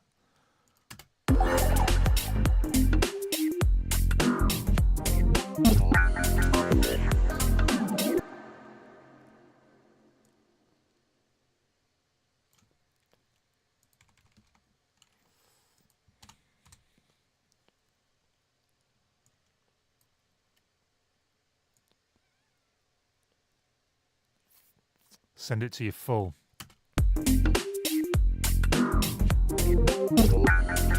I'll do the edits and then I'll send it you full as well.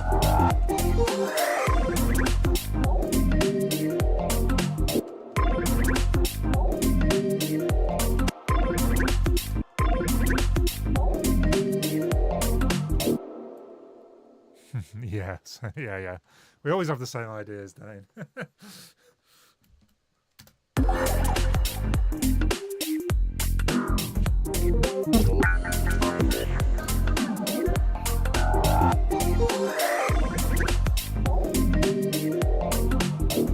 This might even be too soon here.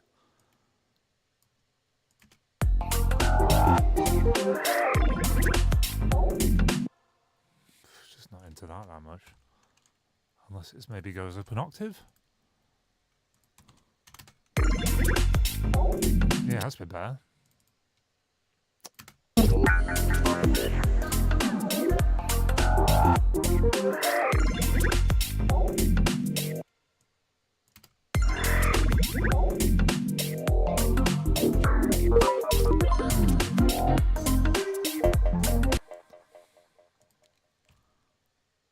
Yeah, this is starting to sound pretty sick now.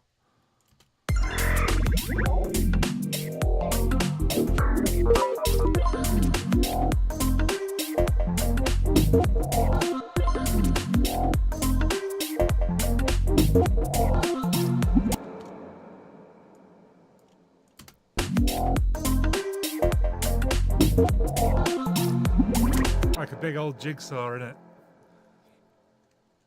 And then once we got this edited down, I need to make sure it fits around this as well. Look how many tracks we're dealing with at the moment. Just got to make sure they all fit together nicely. Get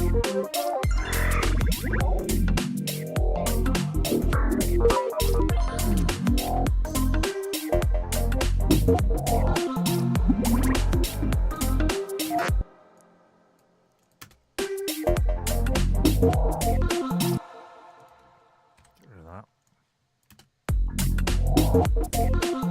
Oh yeah, that was perfect timing. So it kind of this growls up and leads into this little plinky plunky. Lovely bar.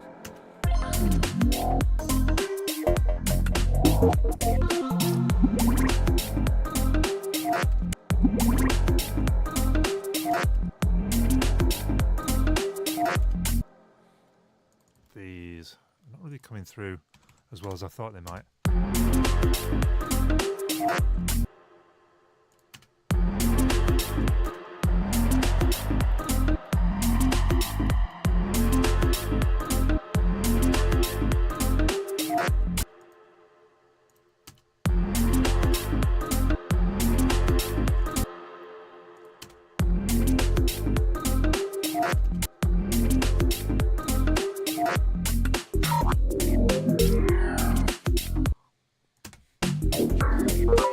Might feel like I'm jumping around a bit here between different tracks, but it's not really like, I found that editing one track in isolation, there's only so far you can get with that. Now we're at the point where we're trying to fit everything together into a musical flow. This is where it gets tricky. And I kind of go into a bit of a flow state. It's hard to explain what I'm doing as I go along because there's just so many little edits. And if I explain every little thing that I'm doing, I'll just never get anything done.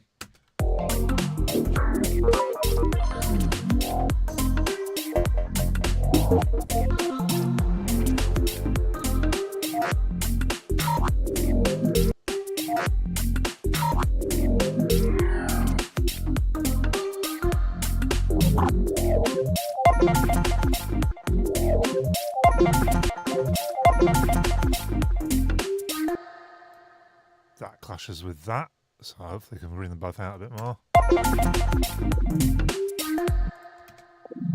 Lovely little bubbly sound. Have I got a low cut on this? Yeah, I do. Just making sure I'm not appreciating some sub frequencies that I'm going to cut out.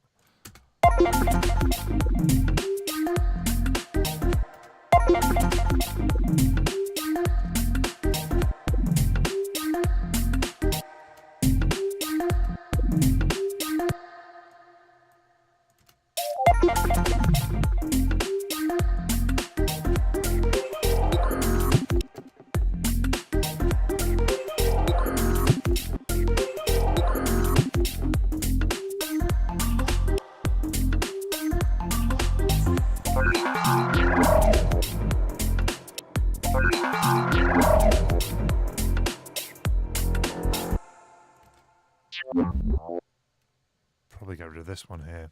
This end, there's some cool sounds in there, but it's quite messy at the moment just because there's so many layers kind of laid up on top of each other. Maybe don't even need that.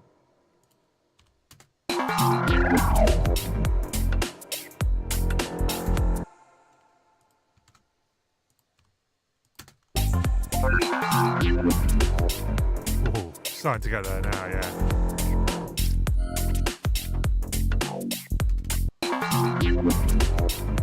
Oh, flows nice. Cool, we'll go from the beginning of the section, listen to it through, see how it's flowing, try and catch any disparate bits that are not sounding so good.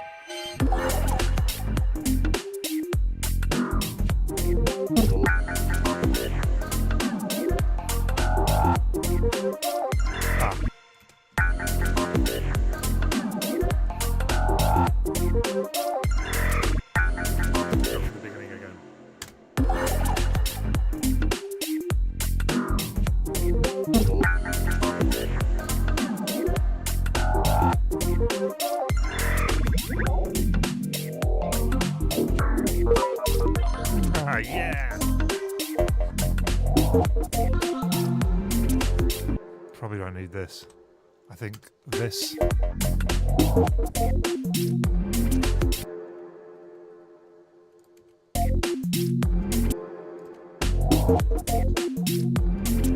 think this speaks for itself, stands on its own quite nicely.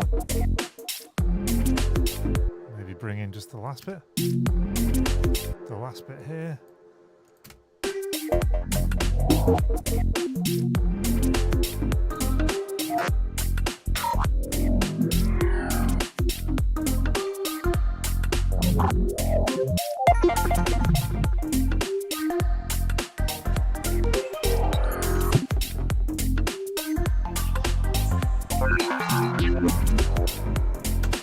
Jenny would say the section before this is going to be some eerie dark pad breakdown. The drop is super low and wobbly, but doesn't quite hit clean or hard enough. Cleanness comes with time, you know. That'll come over the course of multiple sessions, and you know, stuff like I'm doing now. I think like trying to like identify like, oh, this bit sounds really nice, so I'll try and like create space for that by like taking some other things like this thing. That's just an example of how we get it cleaner and cleaner. Yeah, I agree that the initial drop doesn't quite hit clean enough yet. I think maybe the high, I don't like, because I don't have access to the drums, like the hi-hats and things like that. What I would do is attempt to actually drop the hi-hats out of this first bit of the drop here, to have it kind of like low, growly, kind of a little bit kind of minimally, but still groovy, and then build it up from there.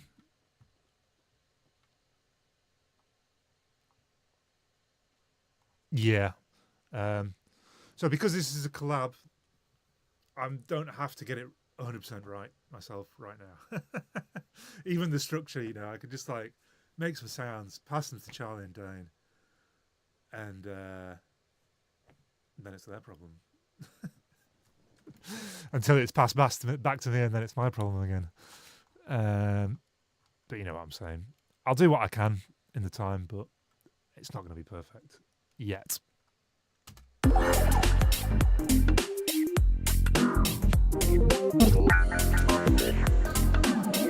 What I would say though is some really nice bits between all these tracks in this section. There are some nice flowy sections in it that are really hitting the spot.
want something like a delay on this note, just to fill out the space.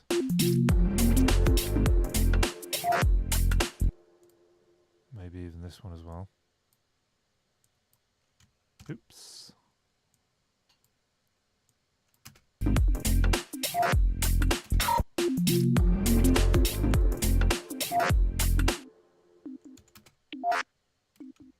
Really nice.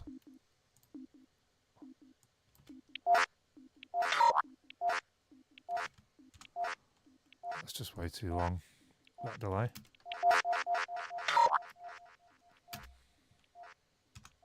Not sure about that idea that I just had.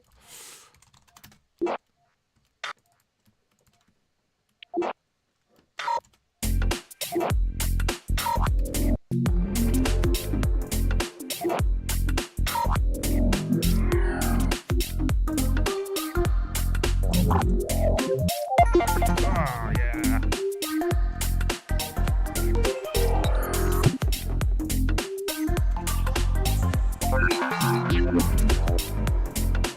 This end bit here is really nice there. I wonder about getting maybe some like tom fill or something that goes like.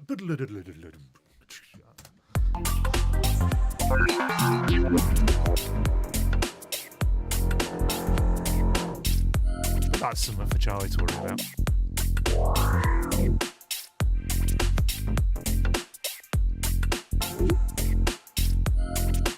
Oh, and there's these things as well that you that need to be layered over. They should work with this quite well, I think.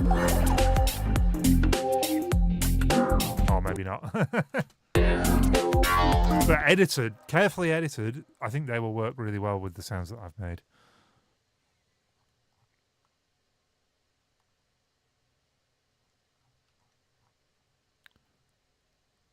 Oh, we've got like a bunch of other sounds to edit in here.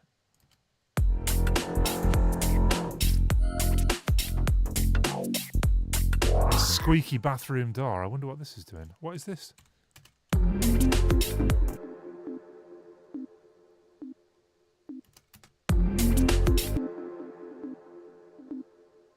That's weird.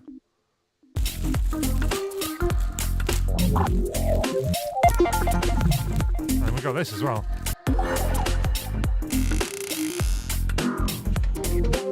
Oh yeah, this sounds pretty cool.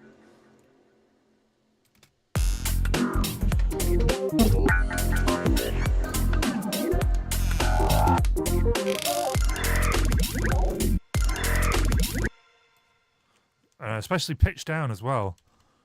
Some of these will be excellent.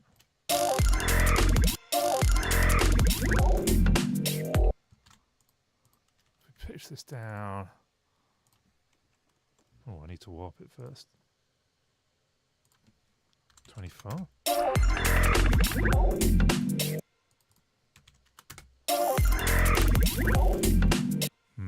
Might need to go into the envelopes and edit the transposition. Because this first bit worked quite well, but then it kind of like is a bit too harsh.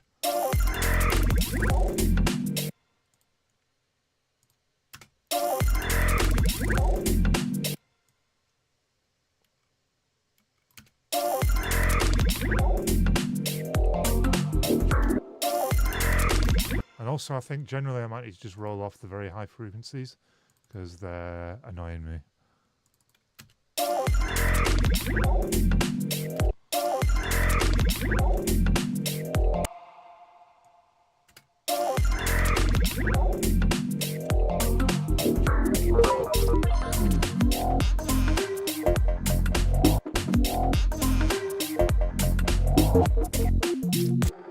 Let's turn this up so we can hear what's going on. What is this?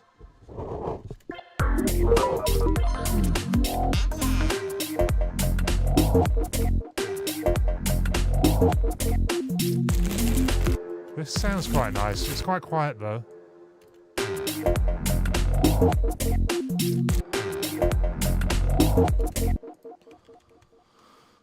Beginning of it's a bit loud. Turn that down.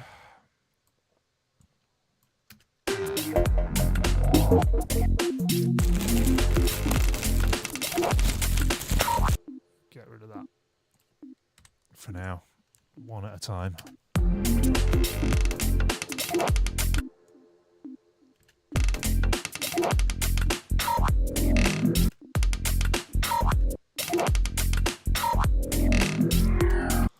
These could be cool.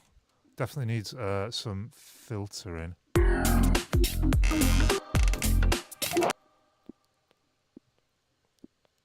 I doing here? I have it quite harsh.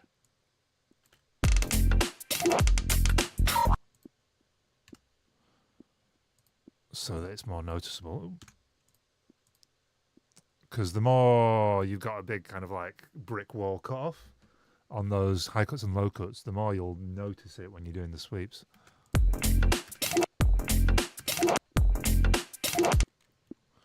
Just dial in these frequencies.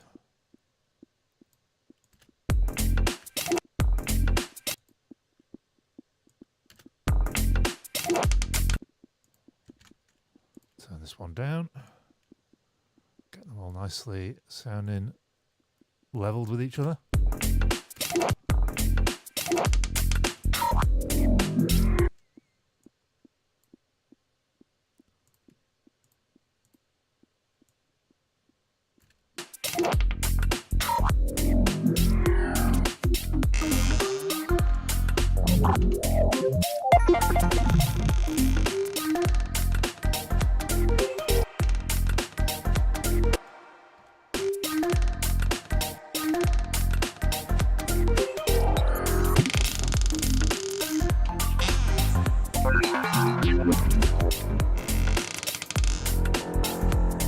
That'll do for now. I'm wondering about patching these down a little bit because I think that's quite nice.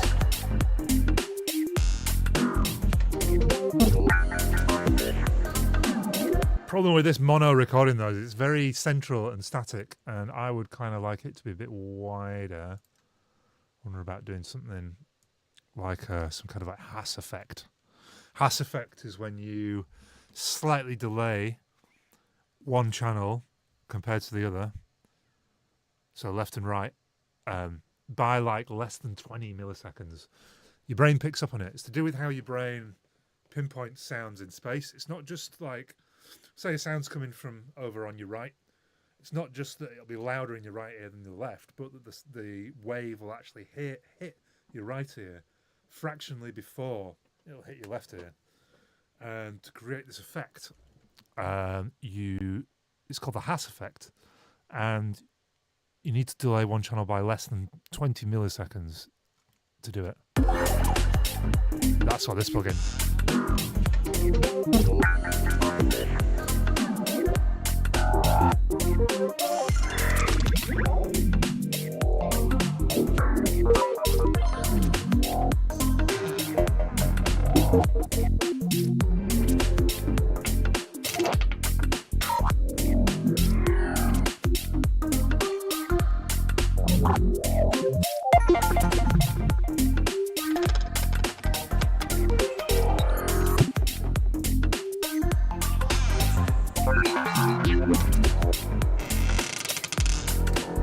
Cool. Right, guys. I think we're going to leave it there for today.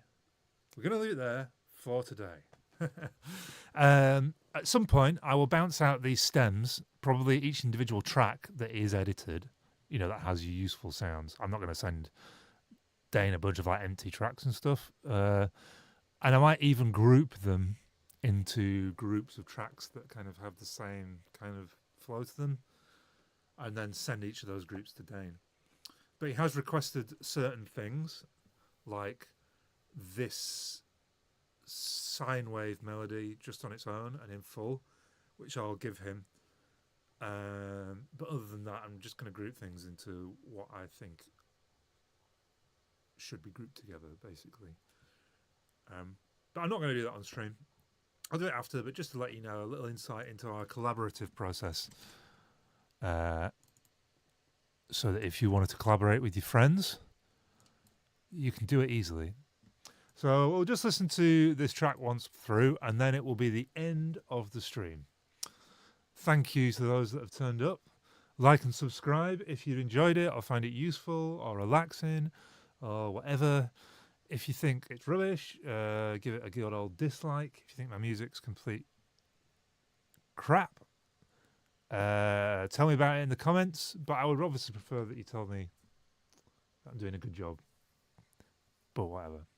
I really need to start getting into the habit of telling people to like and subscribe at the beginning of the stream if I'm going to be a YouTube guy. But yeah, that's enough waffling for me. Thank you guys. I'll catch you in a bit.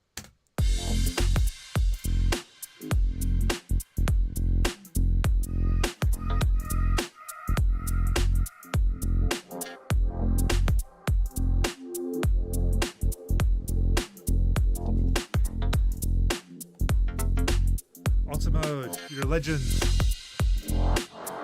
Thanks for turning up again.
So right to find out if I'm going to be streaming again. So I'll try to stick to Tuesday and Thursday evenings, I think. That's what I used to do back when I was doing it a couple of years ago. And I'll aim for 6 to 8 p.m. UK time. I won't always manage to stick to that, but yeah, Tuesdays and Thursdays, 6 to 8 p.m. GMT is what I'm aiming for. For instance, on Tuesday, technical hiccups meant I didn't get started till 7. I did my best.